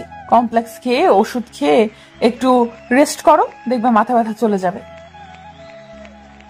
ঈশিতা কমপ্লেক্স, দুধ, চিনি আর ট্যাবলেট নিয়ে আসলো আর বলতে লাগলো, এগুলো খেয়ে ওষুধ খেয়ে একটু রেস্ট করো। আমি ঈশিতার হাত থেকে ট্যাবলেটটা নিয়ে খেয়ে ফেললাম। ঈশিতা বলতে লাগলো, খালি পেটে ট্যাবলেট খেয়েছো, শরীর তো অনেক খারাপ করবেই। আমি কোনো কথা বললাম না, সোজা বিছানায় শুয়ে পড়লাম। ঈশিতা হয়তো এটা বুঝছে যে আমার মাথা ব্যথা করছে, তাই ওর সাথে কথা বলছি না। আসল কারণ তো ও আর জানে না। ঈশিতা আস্তে আস্তে আমার মাথার পাশে গিয়ে বসলো। তারপর ওর নরম হাতটা আমার কপালে রাখলো। 4 বছর পর ভালোবাসার মানুষের হাতের স্পর্শ পেয়ে অনুভূতিহীন ভালোবাসাটা যেন জাগা দিয়ে উঠল। পরক্ষণে দু চোখে ঈশিতা সাকিবের সাথে মোটরসাইকেলে লেফটে যাওয়ার দৃশ্যটা ভেসে উঠল। আমার একটা হাত দিয়ে ঈশিতার হাতটা সরালাম এবং বললাম, ধরবা না আমাকে, আমার কেমন যেন লাগে। কি বলো তুমি? তোমার মাথা ব্যথা করছে? আমি তোমায় হাত বুলিয়ে দিচ্ছি, তোমারও আরাম লাগার কথা। তোমাকে আমি বলেছি হাত বুলিয়ে দিতে? এরকম করছো কেন তুমি আমার সাথে? সত্যি তোমার কিছু হয়েছে? 4 বছর পর আমি তোমার এত কাছে, কিন্তু তোমার কোনো অনুভূতি নাই। শোনো, তোমার কথার উত্তর আমি দিতে পারবো না। আমার মাথা ব্যথা করছে, যাও এখান থেকে। না, আমি যাব না। সত্যি করে বলো তোমার কি হয়েছে? আমার কিচ্ছু হয়নি, এখান থেকে যেতে বলেছি তোমাকে। না, আমি যাব না। যাবে না তো? না। এবার আমার সত্যি সত্যি রাগ উঠে গেল। আমি বিছানা থেকে উঠে ঈশিতার দিকে অগ্নি দৃষ্টি নিয়ে তাকালাম। ঈশিতা একটু ভয় পেয়ে গেল এবং বলতে লাগলো, আমার দিকে এইভাবে চোখ লাল করে তাকালে কেন? চোখ নামাও বলছি। এবার আমি জোরে ধমক দিয়ে বললাম, তোমাকে আমি এখান থেকে যেতে বলেছি। ঈশিতা আমার ধমক শুনে কেঁপে উঠল। এরকম ধমক হয়তো আমার কাছ থেকে আশা করেনি। ঈশিতা চুপ করে বাহিরে চলে যাচ্ছে। আমি স্পষ্ট দেখতে পেলাম হাতের উল্টো পিঠ দিয়ে চোখের জল মুছছিল। আমি বিছানায় শুয়ে পড়লাম। ওইদিকে ঈশিতা আম্মুর সামনে গিয়ে দাঁড়ালো। আম্মু ঈশিতাকে দেখে বলতে লাগলো, কি হলো, কাঁদছিস কেন? তোমার ছেলে আর স্বাভাবিক নাই। এই 4 বছরে অনেকটা পাল্টে গেছে। আমি আসার পর থেকে আমার সাথে একটা কথাও বলেনি। ওর মাথা ব্যথা করছে, আমি হাত দিয়ে ওর মাথা টিপে দিচ্ছি, আমাকে বলে কি ওকে না ধরার জন্য, আমাকে চোখ লাল করে ধমক দিয়েছে। তোমার ছেলে সব সময় আমাকে ভয় পেত, আর এখন তোমার ছেলের চোখের দিকে তাকাতেই ভয় কেঁপে উঠলাম। আমি ওর এরকম অগ্নি দৃষ্টির চোখ কখনো দেখিনি। আর এই জন্য এভাবে কাঁদতে হবে? ওর বুঝি মাথা ব্যথা করছে তাই তোর সাথে এরকম করেছে? না না, সত্যি সত্যি তোমার ছেলে পাল্টে গেছে। কিছু পাল্টায়নি, ও যেমন ছিল তেমনই আছে। একটু পরে দেখবি ভালো হয়ে যাবে। রাত 8টায় কারো গরম উষ্ণ নিঃশ্বাস আমার মুখে পড়ছে। আমি আস্তে করে চোখটা খুলে দেখি ঈশিতা আমার দিকে ঝুলে আছে এবং তীক্ষ্ণ দৃষ্টি নিয়ে আমার দিকে তাকিয়ে আছে। ঈশিতার ঠোঁট আমার ঠোঁটের এতই কাছে যে দুজন দুজনার নিঃশ্বাস অনুভব করতে পারছি। আমিও এক দৃষ্টি নিয়ে ঈশিতার মায়াবী চোখ জোড়ার দিকে তাকিয়ে আছি। ওর ঠোঁট অল্প অল্প কাঁপছে, কিছুক্ষণ আগে কান্নার কারণে, এবং গাল এবং নাক লাল হয়ে আছে। নাকের ডগায় কয়েক হাজার ছোট ছোট ঘামের ফোঁটা এসে জড়ো হয়েছে। 4 বছর পর ঈশিতাকে আমি সেই মায়াবী রূপে দেখছি, যে মায়াবী রূপের সাগরে আমি অনেক আগেই নিজেকে হারিয়ে ফেলেছি। দুজন নিস্তব্ধ নীরবতা পালন করতে লাগলাম। আমার 4 বছরের জমিয়ে রাখা গভীর ভালোবাসা জানান দিচ্ছিল যে ঈশিতার কাঁপা কাঁপা ঠোঁটগুলো নিজের আয়ত্তে নিয়ে নিতে, গভীর এক লম্বা চুম্বনে হারিয়ে যেতে। পরক্ষণে আমার মনে হয়ে গেল সাকিব আর ঈশিতার কিছু মুহূর্তের কথা। ধাক্কা দিয়ে আমার উপর থেকে ঈশিতাকে সরিয়ে দিলাম, তারপর সোজা ওয়াশরুমে ঢুকে ঠাস করে দরজাটা লাগিয়ে দিলাম। ঈশিতা আমার এরকম ব্যবহারে অবাক হয়ে গিয়েছে, এক দৃষ্টি নিয়ে আমার যাওয়ার দিকে তাকিয়েছিল। ঈশিতা হয়তো আমার কাছে এরকম কখনোই আশা করেনি, যে ছেলেটার কাছে বিরার জন্য সবসময় পাগল হয়ে থাকতো। 4 বছর পর ছেলেটার এত কাছে গেলাম, ওর কোনো অনুভূতি নাই। ঈশিতা কিছুই বুঝতে পারছে না কেন তার সাথে এরকম করছে। আমি ওয়াশরুম থেকে বের হয়ে দেখি ঈশিতা বিছানা গোছাচ্ছে। আমাকে দেখে একটা তোয়ালে এনে দিল। আমি তোয়ালেটা হাতে নিয়ে বিছানায় ঢিল মেরে ফেলে দিলাম। ঈশিতা নির্বাক হয়ে আমার দিকে তাকিয়ে আছে। আমি রুম থেকে বের হয়ে নিচে নেমে আসলাম। ডাইনিং টেবিলে আব্বু আম্মু বসে আছে। আমাকে দেখে বলতে লাগলো, মাথা ব্যথা কমেছে তোর? আমি মাথা ঝাঁকি দিয়ে হ্যাঁ শব্দ উচ্চারণ করলাম। 2 মিনিট পর ঈশিতা উপর থেকে ডাইনিং টেবিলে আসলো। মুখটা গোমরা করে আছে, ঠোঁটগুলো শুকিয়ে একটা থেকে আরেকটা আলাদা হয়ে আছে, যেন ঠোঁটে কোনো প্রাণের ছোঁয়া নেই। চেহারাটা অনেকটা কালো হয়ে আছে। ও লম্বা চুলগুলো দিয়ে চেহারার এক পাশ ঢেকে রাখছে আর বারবার আর চোখে আমাকে দেখছে। আম্মু ঈশিতার তার দিকে তাকিয়ে বলল, কি হয়েছে ঈশিতা তোর? ঈশিতা মাথা ঝাঁকি দিয়ে বলল, না কিছু হয়নি। তাহলে এভাবে দাঁড়িয়ে আছিস কেন? বস। ঈশিতা আমার পাশে একটা চেয়ার টেনে বসলো। আমি অল্প খেয়ে টেবিল থেকে উঠে পড়লাম। আম্মু জিজ্ঞাসা করলো, কি হলো, উঠে পড়লি কেন? আমার খাওয়া শেষ। ঈশিতা বুঝতে পারছে না আমার এগুলো করার মানে কি। আমি রুমে এসে বিছানায় শুয়ে পড়লাম। 10 মিনিট পর ঈশিতা আমার রুমে আসলো। ঈশিতা আমাকে দেখে আমার মাথার পাশে এসে বসলো। কি হয়েছে তোমার? সত্যি করে বলো তো, কেন এমন করছো? কিরকম করছি? যে এত বছর পরে এসে আমাকে কাছে পেয়েও কোনো ফিলিংস নাই তোমার। আমার সাথে ঠিকঠাক ভাবে কথাও বলছো না, অদ্ভুত সব আচরণ করছো। আমি কোনো অদ্ভুত আচরণ করছি না। আমি ঘুমাবো, লাইট অফ করো। তুমি সত্যি অনেকটা পাল্টে গেছো। তুমি আর আমার আগের ফারাবি নাই, তুমি চেঞ্জ হয়ে গেছো। আমি আগে যেমন ছিলাম এখনো ঠিক তেমনই আছি। বেশি কথা না বলে চুপচাপ ঘুমাও তো। ঈশিতার সাথে সাথে আমার হাতটা ধরে ফেললো। আমি কি তোমার সাথে অন্যায় কিছু করেছি? বলো আমাকে, যদি কিছু করে থাকে তাহলে আমাকে মারো, বকা দাও, কিন্তু আমার সাথে এরকম করো না প্লিজ। আমাকে ইগনোর করো না। আমি তোমার এই অদ্ভুত আচরণগুলো মেনে নিতে পারছি না। এই তোমাকে না বলছি আমি ঘুমাবো। তোমার এই পেচের পেচের ভালো লাগে না, আমার হাত ছাড়ো। ঈশিতা আমার এই কথা শুনে কান্না শুরু করে দিল। কান্নার আওয়াজ পেয়ে আম্মু আমার রুমে চলে আসলো। আম্মু বলতে লাগলো, কি হয়েছে ঈশিতা? দেখো তোমার ছেলে আমার সাথে কেমন করছে। কি হয়েছে ফারাবি, তুই মেয়েটার সাথে এরকম করছিস কেন? আমি কিছু করছি না, ওকে বলো কান্না থামাতে, আর না হয় অন্য রুমে গিয়ে কান্না করতে আমি ঘুমাবো। না, আমি এখান থেকে যাব না। আমি এই রুমেই কান্না করব। না গেলে আমি চলে যাই। আমি রুম থেকে বাহির হতে যাব, এমন সময় ঈশিতা কান্না করতে করতে রুম থেকে বাহির হয়ে গেল। আম্মু পিছন থেকে ঈশিতাকে ডাকছে, কিন্তু ঈশিতা শুনছে না। আম্মু ঈশিতার পিছনে যেতে লাগলো। আমি দরজা লাগিয়ে বিছানায় শুয়ে পড়লাম, কিন্তু কিছুতেই ঘুম আসছে না। বুকটা কেমন যেন খালি খালি লাগছে। কিসের যেন অভাব। 4 বছর আগে বাহিরে যাওয়ার সময় ঈশিতা আমার বুকে মাথা রেখে বলেছিল, তোর এই বুকটা শুধু আমার জন্য বরাদ্দ, এখানে আর অন্য কাউকে ঠাঁই দিবি না। আমার বাকিটা জীবন তোর এই বুকে মাথা রেখে ঘুমাতে চাই। এসব ভাবতে ভাবতে কখন ঘুমিয়ে গেলাম বলতে পারবো না। সকাল 10টায় ঘুম ভাঙলো। আমি ফ্রেশ হয়ে নিচে নেমে ঈশিতাকে দেখতে পাচ্ছি না। সারা রাত কোথায় ছিল, কোন রুমে ছিল তাও জানি না। আমি আম্মুকে ঈশিতার কথা জিজ্ঞাসা করলাম। আম্মু বলতে লাগলো,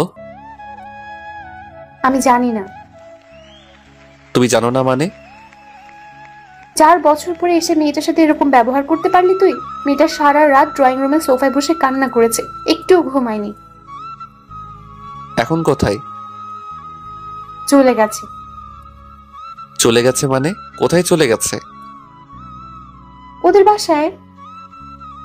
আম্মুর কথা শুনে আমার রাগ উঠে গেল।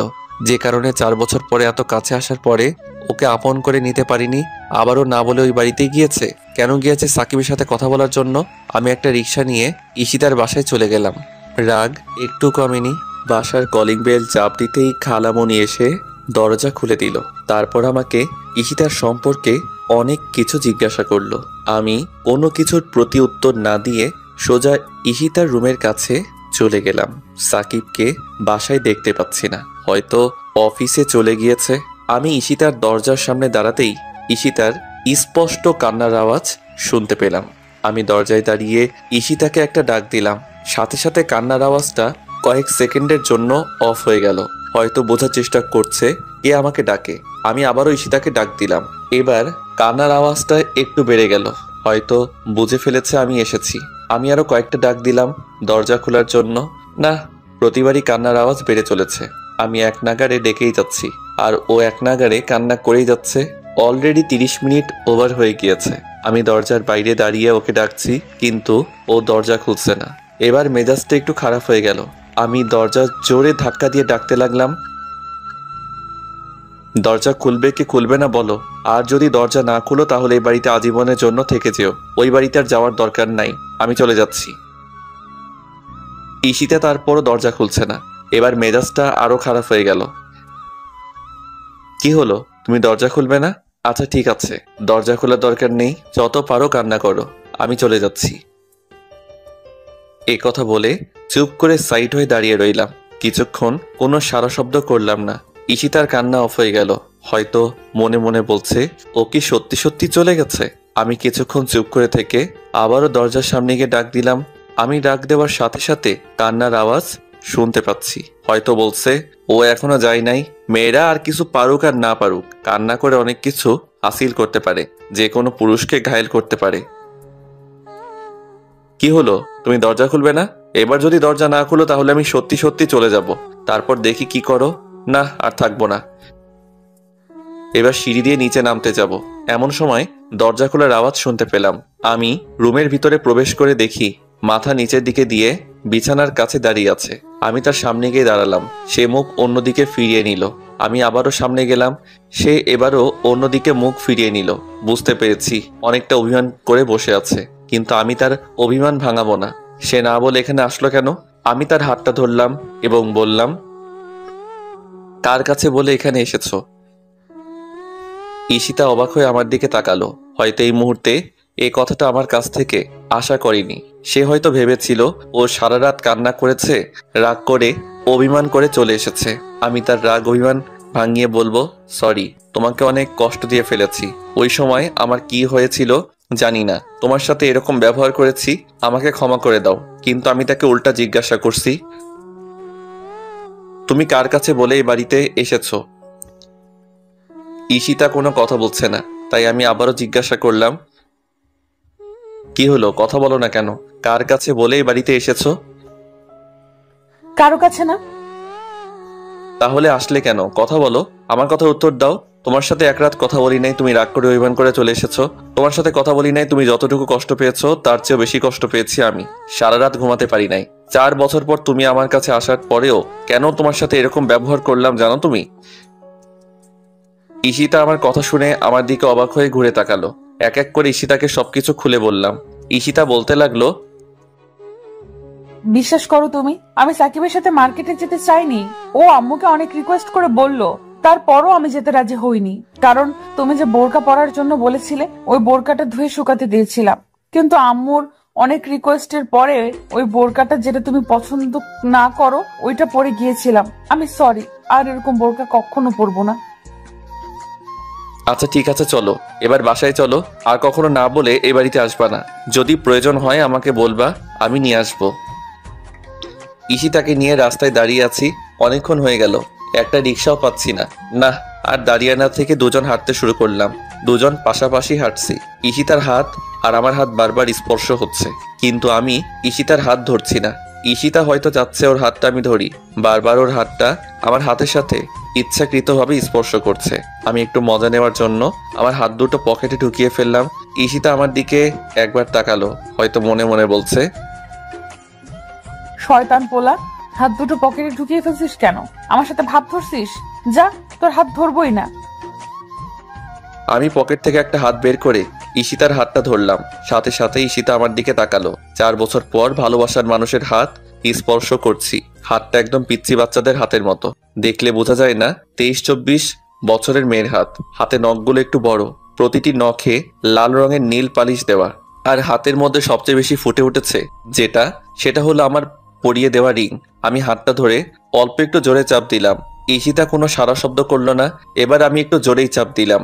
ঈশিতা এবার জোরে উহ করে উঠল। আমি সাথে সাথে হাত ছেড়ে দিলাম।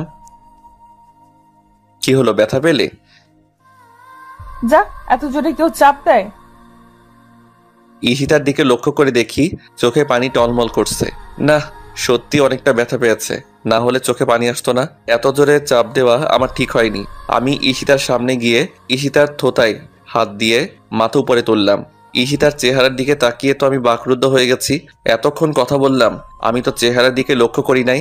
রাত থেকে এ পর্যন্ত কান্না করতে করতে চেহারার একেবারে বাজে অবস্থা করে ফেলেছে। চোখগুলো আগুনের মতো লাল হয়ে আছে, নাকের ডগায় মনে হচ্ছে রক্ত জমাট বেঁধেছে। বেশি কান্নার কারণে ফর্সা চেহারা সূর্যের লাল রক্তিম কালার ধারণ করেছে। না, এভাবে কষ্ট দেওয়া আমার ঠিক হয়নি। আমি গতকাল রাতে একটু বেশি করে ফেলেছি।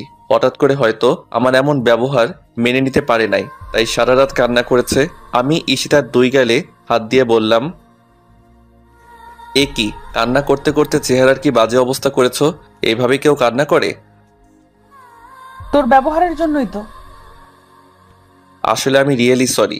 আমি বুঝতে পারিনি তুমি এতটা কষ্ট পাবে। কি করবো বলো, ওই সময় আমার মাথা ঠিক ছিল না। এক হলো মাথা ব্যথা, আর এক হলো তোমার চিন্তা। দোনোটা মিলিয়ে আমার মাথা নষ্ট করে দিয়েছিল, তাই মুখ দিয়ে যা এসেছে তাই বলেছি। এবারের মতো তোমার পিচ্চি বরটাকে মাফ করে দাও। কোনো মাফ নাই। কেন, সরি বললাম তো, আর কখনো এরকম করবো না, তোমাকে কষ্ট দিব না। এবারের মতো মাফ করে দাও। বললাম তো কোনো মাফ নাই। তুমি আমাকে বেশি কষ্ট দিয়েছো, সারা রাত কান্না করিয়েছো। এত সহজে মাফ করে দিলে তুমি আমাকে আবার কষ্ট দিবে। আর কখনো কষ্ট দিব না, এই যে প্রমিস করে বলছি। না, হবে না। তাহলে কি করলে মাফ করবে? যা বলবো তা করবে তো? হ্যাঁ, করব। কিছু শর্ত মানতে হবে। কি শর্ত? কি শর্ত আগে বলতে পারবো না। আগে তুমি বলো আমার শর্তগুলো মানবে কি মানবে না। হ্যাঁ, মানবো। প্রথম শর্ত, গতকাল রাত থেকে কিছু খাই নাই। প্রচুর খিদে লেগেছে। এখন বাসায় গিয়ে আমাকে নিজ হাতে খাইয়ে দিতে হবে। কি বলো তুমি, কাল রাত থেকে কিছু খাও নাই, এই জন্য চেহারার এই অবস্থা করেছো। চলো এখন তাড়াতাড়ি বাসায় চলো। না, আগে আমার শর্তগুলো শোনো। শর্ত পরে শুনবো, আগে তাড়াতাড়ি বাসায় চলো। এইভাবে না খাইয়ে থাকলে শরীরে রোগ বেঁধে যাবে। কিচ্ছু হবে না আমার, আগে আমার শর্তগুলো শোনো। বললাম তো পরে শুনবো, আগে বাসায় চলো, বাসায় গিয়ে তারপর শুনবো। তার মানে তুমি আমার শর্তগুলো শুনবে না? আচ্ছা ঠিক আছে, তাড়াতাড়ি বলো। প্রথম শর্ত মনে আছে তো? হ্যাঁ আছে। তাহলে দ্বিতীয় শর্ত, আজকে থেকে আমি যা চাইবো তা অনায়াসে এনে দিতে হবে, কখনো না করতে পারবা না। আচ্ছা ঠিক আছে, এনে দিব। তাহলে তৃতীয় শর্ত, হ্যাঁ বলো। আমি যদি কখনো ভুল করি তাহলে আমাকে শুধরিয়ে দিবে, আর না হয় আমাকে বলবে, আমি শুধরে নিব। কিন্তু আমাকে না বলে তার কারণে আমাকে ইগনোর করা চলবে না। আমাকে দূরে সরিয়ে দিতে পারবে না, ধমক দিতে পারবে না। যদি আমাকে কিছু না বলে আমার সাথে গতকালকের মতো উল্টাপাল্টা কিছু করো তাহলে একটা বাড়ি দিয়ে মাথাটা ফাটিয়ে হসপিটালে ভর্তি করে রাখবো। তারপর তুমি কাঁদবে। কাঁদলে কাঁদবো, চতুর্থ শর্ত। আরো আছে? হ্যাঁ, আরো অনেক। আচ্ছা দাঁড়াও 1 মিনিট। এই মিয়া, আপনারা শুনছেননি? আরে ওইদিকে কি দেখেন? আমার দিকে তাকান। আপনাকে বলছি, শুধু তো গল্প পড়তে বসে থাকেন। কীর্তি কারবারটা দেখছেননি? আমার সিনিয়র আপুর, নাউজুবিল্লাহ, সিনিয়র বউয়ের। এতে আর বউ ওইয়া মোটর সাইকেলে আরেক স্যামরার লগে ল্যাপটি মাইরা ঘুইরা বেড়াইছে, গার সাথে গা ঘেসে ছবি তুলছে। তার এই অপরাধের জন্য আমার কাছে একবার সরি বলছে, আমি মাফ করে দিছি। আর আমি তার সাথে একটু রাগ দেখিয়ে কথা বলছি, তারপর 3 বার সরি বললাম। কিন্তু আমার মাফ নাই। এই মাঝ রাস্তায় রোদের মধ্যে দাঁড়িয়ে আমাকে শর্ত দিচ্ছে। অলরেডি 3টা দিয়ে ফেলেছে, আরো অনেক আছে। কেমনটা লাগে বলেন? মেজাজটা গরম হয়ে যায়নি? মনটা কয় থাপড়াইয়া সবগুলো দাঁত ফেলে দেই।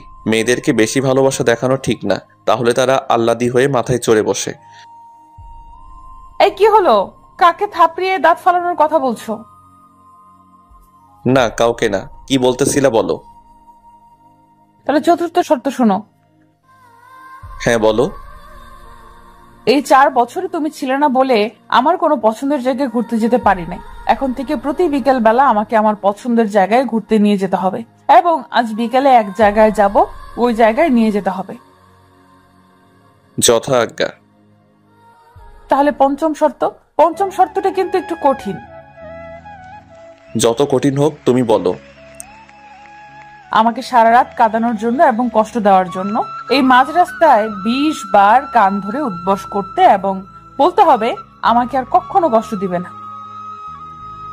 কি বলো তুমি? এর আগের শর্তগুলো ঠিক আছিল, কিন্তু এটা কি শর্ত দিলে তুমি? এই মাঝ রাস্তায় এত মানুষের মধ্যে আমি 20 বার কানে ধরে উদ্বস করব? হ্যাঁ, করতে হবে। দরকার হলে আরো মানুষ ডেকে আনবো, তারপরও করতে হবে। না, মেজাজটা খারাপ হয়ে গেল। মান সম্মান আজ আর থাকবে না। মন চাচ্ছে উপরে তুলে একটা আছাড় বাড়ি। দেখতে তো পিচ্চি মাইয়ার মতো লাগে, হাত পা ছোট ছোট, মুখটা গোল, মনে হয় 16-17 বছরের মেয়ে। কিন্তু কে বলবে এই মেয়ের বয়স 23-24, আমার চেয়ে 1.5-2 বছরের বড়। এখন 20 বার কান ধরে উদ্বস করবা আর বলবা আমাকে আর কখনো কষ্ট দিবা না। 20 বার? ওই শাস্তিটা একটু কমানো যায় না? না, কমানো যাবে না। প্লিজ দেখো না, কোনো উপায় কমানো যায়নি? 20 বার উদ্বস করলে আমি বাঁচবো? না, 20 বার ওই উদ্বস করতে হবে। আমাকে কষ্ট দেওয়ার সময় মনে ছিল না? 15 বার করি? না, 20 বার। কি আর করা, এখন 20 বারই উঠবস করতে হবে। আমি কানে ধরে উঠবস করতে যাব, দেখি রাস্তার সব মানুষ আমার দিকে তাকিয়ে আছে। হায় হায়, আজকে তো মান ইজ্জত সব প্লাস্টিক হবে আমার। আমি কান থেকে হাত ছেড়ে দাঁড়িয়ে রইলাম। কি হলো? দাঁড়িয়ে রইলে কেন? উদ্বস করো। চলো বাসায় গিয়ে উঠবস করব। তুমি যতবার বলবে ততবার। এখানে প্রচুর মানুষ। বাসায় গিয়ে না, এখানেই করতে হবে, মানুষের সামনে। এটা আমাকে সারা রাত কাঁদানোর শাস্তি। কি হলো, উদ্বস করবা না? আচ্ছা ঠিক আছে, না করলে আমি চলে যাই। এ কথা বলে ঈশিতা হাঁটতে লাগলো। আরে কোথায় যাচ্ছ? তুমি তো বাসায় যেতে মানা করেছো, এখন যেদিকে যেতে পারি। আরে দাঁড়াও, উঠবস করছি তো। তাহলে করো। এখন ভাবতে লাগলাম শাস্তিটা কোনো উপায়ে কমানো যায় নাকি। হ্যাঁ, মাথায় একটা বুদ্ধি এসেছে।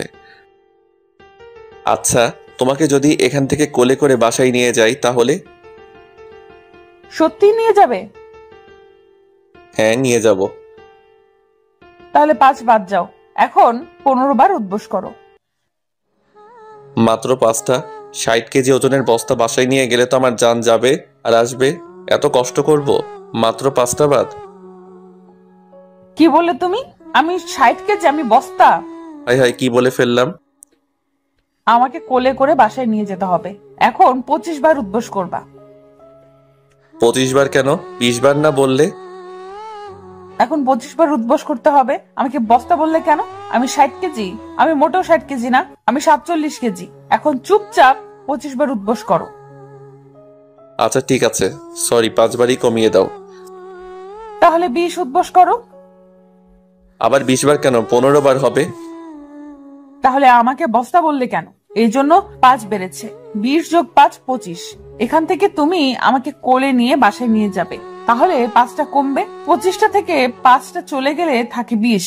এখন 20 বার উদ্বোস করো। কেমনটা লাগে বলেন? 5টা বিয়োগ করে কমালাম, ও আবার 5টা এনে যোগ করলো, তাহলে ঘুরে তো 20টাই হলো। যেই লাউ সেই কদু, কোলে করে বাসায় নিয়ে যাব তো ফাও। কি আর করা, কোনো উপায় নেই। চুপচাপ 20 বার উঠবস করে ফেলা ভালো। আমি কান ধরে উঠবস শুরু করলাম। ঈশিতা আমার উঠবস দেখে মুচকি মুচকি হাসছে, আর রাস্তার সব লোক এক দৃষ্টি নিয়ে আমার দিকে তাকিয়ে আছে। আমি চোখ বুজে 8টা নিয়ে ফেললাম। কপাল দিয়ে অল্প অল্প ঘাম বের হচ্ছে, আর 4টা নিয়ে কোমরে হাত দিয়ে দাঁড়িয়ে পড়লাম। কি হলো, দাঁড়িয়ে পড়লে কেন? আমার কোমর প্রচুর ব্যথা করতেছে। সত্যি? হুম। তাহলে আর উদ্বোস করার দরকার নেই, চলো বাসায় চলে যাই। চলো। আমি মুচকি মুচকি এসে মনে মনে বলতে লাগলাম, আমার সাথে চালাকি করো। আমি 5টা কমালাম আর তুমি 5টা বাড়িয়ে দিলে, এখন মোট 10টা নিলাম, কেমন হলো? ঈশিতা আমার মুচকি হাসি দেখে বলতে লাগলো, তুমি হাসো কেন? না এমনি।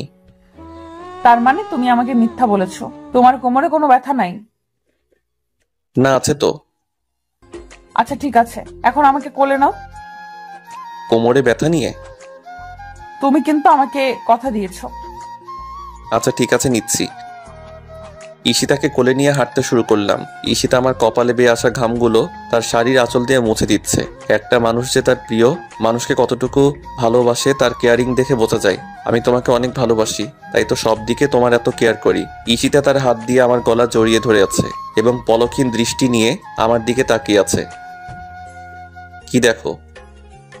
আমার পিচ্চি বরটাকে। আমাকে দেখার কি আছে? তোমার মাথা একটু নিচে নামাও। আমি মাথাটা নিচে নামালাম। ঈশিতা তার হাত দিয়ে আমার স্টাইল করা চুলগুলো সব ওলট পালট করে দিল। কি হলো, চুলগুলো এমন করলে কেন? তোমাকে এত সুন্দর, এত স্মার্ট লাগে কেন? তাই বলে চুলগুলো তুমি এমন করবে? 100 বার করব, কেউ যেন তোমার দিকে না তাকায়, শুধু আমি দেখবো। তাই শুধু তুমি দেখবে? বাসার সামনে গিয়ে ঈশিতাকে কোল থেকে নামিয়ে দিলাম। দরজার কলিং বেল চাপ দিতেই আম্মু এসে দরজা খুলে দিল। আম্মু ঈশিতাকে দেখে বলতে লাগলো, কি হলো, চলে আসলি কেন? তোমার ছেলে নিয়ে আসছে। আমার ছেলে তো তোর সাথে গতকাল রাতে খারাপ ব্যবহার করেছে। তোমার ছেলে আমার কাছে প্রমিস করেছে আর কখনো এরকম করবে না, না হলে আমি আসতাম না।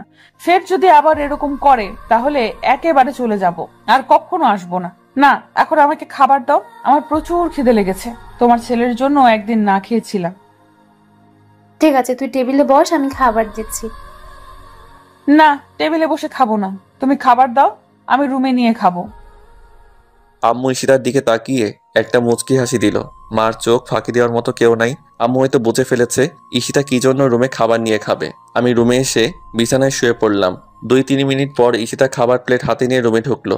দেখে আমি বিছানায় শুয়ে আছি বলতে লাগলো, কি হলো, শুয়ে পড়লো কেন? উঠো বলছি। শুয়ে পড়ছি কি সাদে? তোমাকে কোলে করে নিয়ে আসতেই তো আমার জান শেষ। তার মানে বোঝাচ্ছ আমি অনেক উইট? আমি কখন বললাম তুমি অনেক উইট? এই যে বললে আমাকে কোলে করে নিয়ে আসতে আসতে তোমার জান শেষ, আর ভুলেও কখনো বলবো না আমাকে কোলে নেওয়ার জন্য। ঈশিতা রাগ করে খাবার প্লেট হাতে নিয়ে রুম থেকে চলে যাচ্ছে। আরে কোথায় যাচ্ছ? নিচে যাচ্ছি, খাবো না আমি। কেন, তুমি না বললে তোমাকে নিজ হাতে খাইয়ে দিতে? না, কেউ খাইয়ে দিতে হবে না, আমি খাবোই না। কেন? তুমি ওই সময় বললে আমি বস্তা, এখন বলছো আমি অনেক উইট, খাবো না আমি। আচ্ছা বাবা, সরি, আর কখনো এগুলো বলবো না। তুমি যখন বলবে তখনই তোমাকে কোলে নিব। সত্যি আমি যখন বলবো তখন নিবা তো? হ্যাঁ নিব। তাহলে এখন আমাকে কোলে নিয়ে খাইয়ে দিবা। কেমন মাইয়া বলেন, এখন বললো খাবে না, আবার এখনই বলে কোলে তুলে খাইয়ে দিতে হবে। কথা বললেই বিপদ। এখন যদি বলি তুমি না বললে আর কখনো কোলে উঠবা না, তাহলে রাগ খাবারের প্লেটে ফেলে দিয়ে চলে যাবে। এই সুন্দর কিউট মাইয়াগুলোর এত রাগী হয় কেন? ঈশিতাকে কোলে নিয়ে খাইয়ে দিচ্ছি। একটা লোকমা দিয়েছি, অনেক বড় দোগাল ফুলিয়ে চিবোচ্ছে, আর কি যেন বলার চেষ্টা করছে, কিন্তু মুখ দিয়ে শুধু শব্দ বের হচ্ছে। আমি হাত দিয়ে ইশারা করে বললাম, আগে খেয়ে নাও, তারপর কথা বলবা। ঈশিতা মুখের ভাত শেষ করে বলতে লাগলো, এত বড় লোকপা দিয়েছো কেন? আমার চাবাতে অনেক কষ্ট হয়েছে। তুমি না বললে তোমার অনেক খিদে লেগেছে? তাই বলে সব একেবারে দিয়ে দিবা নাকি? ছোট ছোট লোকমা দাও। আচ্ছা ঠিক আছে।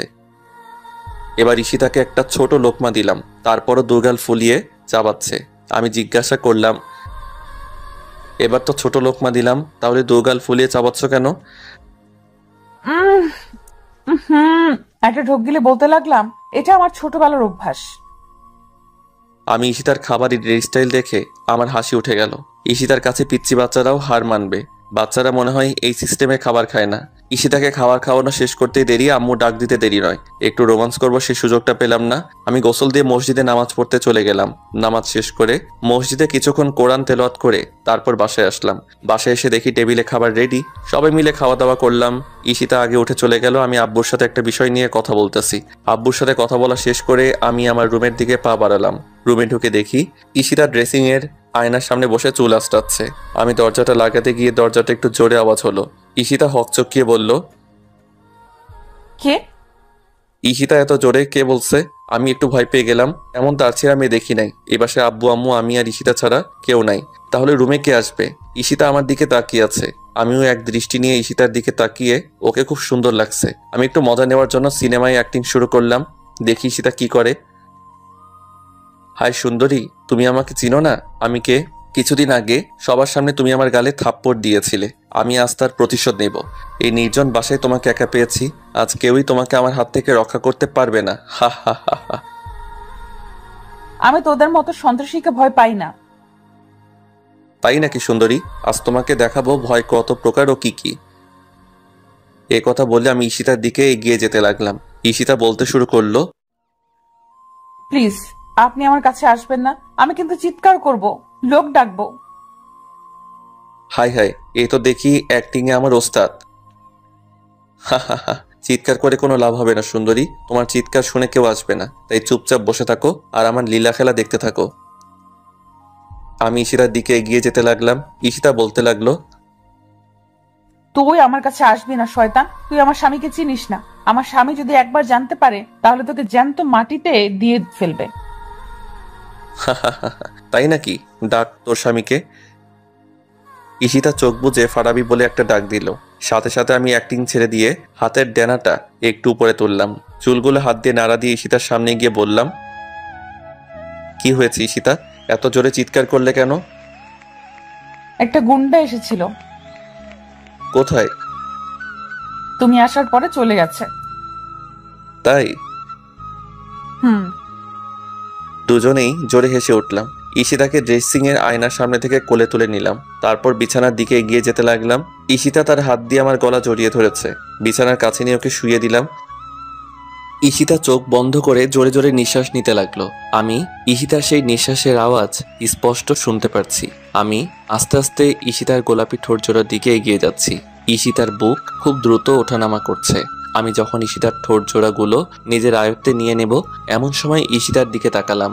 ওর কপালে অল্প অল্প ঘামের ফোঁটা। ঠোঁটগুলো শুকিয়ে একটা থেকে আরেকটা আলাদা হয়ে আছে। ঈশিতার গরম উষ্ণ নিঃশ্বাস আমার মুখের উপর পড়ছে। নিজেকে এক অজানা জগতে হারিয়ে ফেলছি। আমি ঈশিতার ঠোঁট জোড়ার কাছে আমার ঠোঁট জোড়া নিয়ে ফিরিয়ে আনলাম। পরক্ষণে ঈশিতা তার চোখ খুলে তাকালো এবং বলতে লাগলো, কি হলো? না কিছু না। সরো আমার উপর থেকে, খালামণি ডাকছে। কেউ ডাকছে না, চুপচাপ শুয়ে থাকো। ঈশিতা আমার কথা মতো চুপ হয়ে শুয়ে রইল। এবারও আমি ঈশিতার ঠোঁট জোড়ার কাছে আমার ঠোঁট জোড়া নিলাম। ঈশিতা চোখ বন্ধ করে জোরে জোরে নিঃশ্বাস ফেলছে আর কারো ঠোঁটের স্পর্শ পাওয়ার জন্য তার ঠোঁটগুলো অল্প অল্প কাঁপন তুলছে। আমি আস্তে আস্তে ঈশিতার ঠোঁটগুলো নিজের আয়ত্তে নিয়ে নিলাম। দুজনের গরম উষ্ণ নিঃশ্বাস মিলে একাকার হয়ে গেল।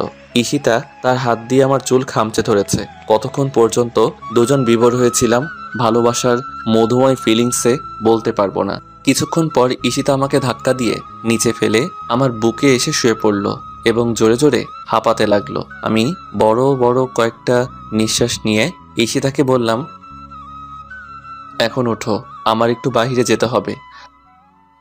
বাইরে কেন? আমার একটু কাজ আছে। না, কোথাও যেতে পারবে না। আমি এখন ঘুমাবো। ঘুমাবে ভালো কথা, বালিশে ঘুমাও। না, আমি তোমার বুকে ঘুমাবো। আমি বলছি না তোমার বুকটা শুধু আমার জন্য বরাদ্দ। এখন কোনো কথা নয়, গতকাল রাতে ঘুমাতে পারি নাই তোমার জন্য। এখন আমি ঘুমাবো, তুমি চুপচাপ শুয়ে থাকো। আরে এই দিনের বেলা আমার ঘুমে ধরবে না তো? ঘুমে না ধরলেও তোমার শুয়ে থাকতে হবে। যতক্ষণ পর্যন্ত আমি ঘুমাবো ততক্ষণ পর্যন্ত একদম নড়াচড়া করবে না। নড়াচড়া করলে কিন্তু একদম মেরে ফেলবো। পাগলি একটা। কি আর করা, বাধ্য হয়ে বুকে নিয়ে শুয়ে আছি। এই দিনের বেলা তো ঘুম আসবে না। ঈশিতার দিকে তাকিয়ে দেখি চোখের পাতা একবার খুলে একবার বন্ধ করে, ছোট বাচ্চাদের মতো চুপটি করে আমার বুকে শুয়ে আছে। ওর লম্বা চুলগুলো দিয়ে মুখের একপাশ ঢাকা। ওকে ঘুমন্ত অবস্থায় খুব মায়াবী লাগছে। মুখের চুলগুলোতে হাত দিয়ে সরিয়ে কপালে একটা চুমু এঁকে দিলাম। ঈশিতা সাথে সাথে একটু নড়ে চড়ে আমাকে শক্ত করে জড়িয়ে ধরলো। ঈশিতাকে বুকে নিয়ে শুয়ে থাকতে থাকতে কখন যে নিজেই ঘুমিয়ে গেলাম বলতে পারবো না। বিকাল 5টা ঈশিতা আমাকে ঘুম থেকে ডেকে তুলে তাড়াতাড়ি ওয়াশরুমে পাঠিয়ে দিল। আজকে নাকি ওকে ওর পছন্দের জায়গায় নিয়ে যেতে হবে। ওয়াশরুম থেকে বের হয়ে দেখি ঈশিতা দাঁড়িয়ে আছে তোয়ালে হাতে। আমার ভেজা চুলগুলো তোয়ালে দিয়ে মুছে দিল। তারপর আমার পছন্দের নীল কালারের একটা পাঞ্জাবি এনে দিয়ে বলল, তাড়াতাড়ি এটা পরো। আমার প্রিয় কালারের পাঞ্জাবি কোথায় পেয়েছো জিজ্ঞাসা করতেই বলল, চাকরির প্রথম মাসের টাকা দিয়ে তোমার জন্য এই পাঞ্জাবি কিনেছিলাম। আমি রেডি হয়ে ড্রয়িং রুমের সোফায় বসে আছি। ঈশিতা এখন আসার কোনো খবর নাই। মেয়েদের সাজতে এত সময় লাগে কেন? হঠাৎ করে লক্ষ্য করে দেখি ঈশিতা সিঁড়ি দিয়ে নিচে নামছে। আমি অলক্ষীন দৃষ্টি নিয়ে ঈশিতার দিকে তাকিয়ে আছি। আমি যেন চোখ সরাতে পারছি না। আকাশি কালার শাড়ি, শাড়ির কুচিগুলো এত সুন্দর করে দিয়েছি যে মনে হচ্ছে যে মেশিনে কুচিগুলো দিয়ে ক্লিপ লাগিয়ে দিয়েছে। দুহাত ভর্তি নীল চুড়ি, কপালে লাল টিপ, ঠোঁটে হালকা গোলাপি লিপস্টিক, চোখে গাঢ় করে কাজল, লম্বা রেশমি কালো চুলগুলো কোমর পর্যন্ত ছাড়িয়ে। বাগানের ঠিক উপরে একটা টকটকে লাল গোলাপ। সেই লাল গোলাপটা যেন ঈশিতার সৌন্দর্যটা আরো কয়েক গুণ বাড়িয়ে দিয়েছে। আমি মুগ্ধ মহিমায় তাকিয়ে আছি আমার সিনিয়র বয়সের দিকে, যেন স্বর্গ থেকে উঠে আসা কোন অপ্সরী আমার সামনে দাঁড়িয়ে। ঈশিতা আমার সামনে এসে হাসি মুখে বলতে লাগলো, দেখো তো আমাকে কেমন লাগছে। অনেক সুন্দর লাগছে। শুধু সুন্দর লাগছে? আমি ঈশিতার দিকে তাকিয়ে দেখি হাসি উজ্জ্বল চেহারাটা মুহূর্তের মধ্যে ফ্যাকাশে হয়ে গেল। হয়তো মনে মনে বলছে, আমি এতক্ষণ লাগিয়ে এত সুন্দর করে সাজলাম আর ওর কিনা বলছে শুধু সুন্দর লাগছে। আমি ঈশিতার ফ্যাকাশে চেহারা দেখে বলতে শুরু করলাম, তোমাকে সত্যি অনেক সুন্দর লাগছে। তোমাকে এতটাই সুন্দর লাগছে যে আমি তোমার কাছ থেকে চোখ সরাতে পারছি না। তোমার এই সৌন্দর্যের কাছে স্বর্গের যে কোনো অপ্সরীয় হার মানতে হবে। ঈশিতা আমার মুখে তার সৌন্দর্যের প্রশংসা শুনে মুচকি হেসে বলল, হইছে, আর বলতে হবে না, চলো। ঈশিতাকে নিয়ে ঈশিতার পছন্দের একটা পার্কে চলে গেলাম। সূর্য মামা যতক্ষণ না পশ্চিম আকাশে হেলে পড়েছে ততক্ষণ পর্যন্ত দুজন পার্কে বসেছিলাম। দিনের আলোকে বিদায় জানিয়ে সন্ধ্যা যখন চারপাশকে গ্রাস করবে তখন দুজন হাত ধরে হাঁটতে শুরু করলাম অসংখ্য বাতিধারা ভরপুর শহরের সুন্দর রাস্তায়। ঈশিতা একটু থেমে থেমে হাঁটছে। আমি বালিকাকে জিজ্ঞাসা করলাম, কি হলো, খিদে লেগেছে? ঈশিতা মাথা নাড়িয়ে হ্যাঁ বলল। তাহলে চলো একটা রেস্টুরেন্টে খেয়ে বাসায় চলে যাব। দুজনে হাঁটছি। হঠাৎ করে একটু দূরে একটা ফুচকার দোকান দেখা যাচ্ছে। ঈশিতা ফুচকার দোকানটা দেখে খুশি হয়ে দৌড়ে ফুচকার দোকানের সামনে চলে গেল। আমি যে ঈশিতার সাথে আছি তার খেয়ালই নাই। আমি আস্তে আস্তে হাঁটছি। ঈশিতা ফুচকার দোকানের সামনে গিয়ে পিছনে ফিরে তাকালো। আমাকে দেখতে পাচ্ছে না। তার চোখ জোড়া পাগলের মতো আমাকে খুঁজতে লাগলো, এদিক ওদিক তাকাচ্ছে। পরক্ষণে আমি যখন তার সামনে গেলাম সে দৌড়ে আমার কাছে আসলো এবং হাঁপাতে হাঁপাতে বলতে লাগলো, কোথায় ছিলে তুমি? তুমি এত আস্তে আস্তে হাঁটো কেন? আমি তো ভয় পেয়ে গেছিলাম। তুমি তো আমাকে রাস্তায় ফেলে চলে আসছো। সরি, এখন চলো ফুচকা খাবো। কিসের ফুচকা? ফুচকা ভালো না, চলো রেস্টুরেন্টে কিছু খেয়ে তারপর বাসায় চলে যাব। না, আমি রেস্টুরেন্টে খাবো না, আমি ফুচকা খাবো। ফুচকা ভালো না তো, এগুলো খেলে পেটে সমস্যা হবে। তার চেয়ে ভালো রেস্টুরেন্টে কিছু খেয়ে তারপর বাসায় চলে যাবে। না, আমি ফুচকাই খাবো। বালিকাকে কোনোভাবে বোঝাতে পারলাম না। বালিকা দৌড়ে গিয়ে 3 প্লেট ফুচকা অর্ডার দিল। 2টাই ঝাল একটু বেশি আর একটা একটু কম। আমি বালিকাকে জিজ্ঞাসা করলাম, 3 প্লেট ফুচকা কেন আর একটাই ঝাল কম, 2টাই বেশি কেন? ঈশিতা উত্তর দিল, 2টো আমি খাবো সে দুটোই ঝাল বেশি। তুমি একটা খাবে, ওটায় ঝাল একটু কম। তুমি তো আবার ঝাল বেশি খেতে পারো না। বালিকা আমার জন্য ঝাল ছাড়া 1 প্লেট ফুচকা অর্ডার দিল। বালিকা মনে করেছে আমি আগে সেই পিচ্চি ফারাবি রয়ে গেছি। মাথায় একটা দুষ্টুমি বুদ্ধি এসে চাপলো। ফুচকাওয়ালা মামাকে কিছু টাকা দিয়ে বললাম, একটার মধ্যে প্রচুর ঝাল দিবে আর তোমার ড্রামের সব পানি ফেলে দিবে। বালিকা যদি জিজ্ঞেস করে তোমার এখানে পানি আছেনি, তুমি না বলবে। কোনো দোকানের কথা জিজ্ঞাসা করলে বলবে 30 মিনিটের মতো লাগবে। যেই ভাবা সেই কাজ।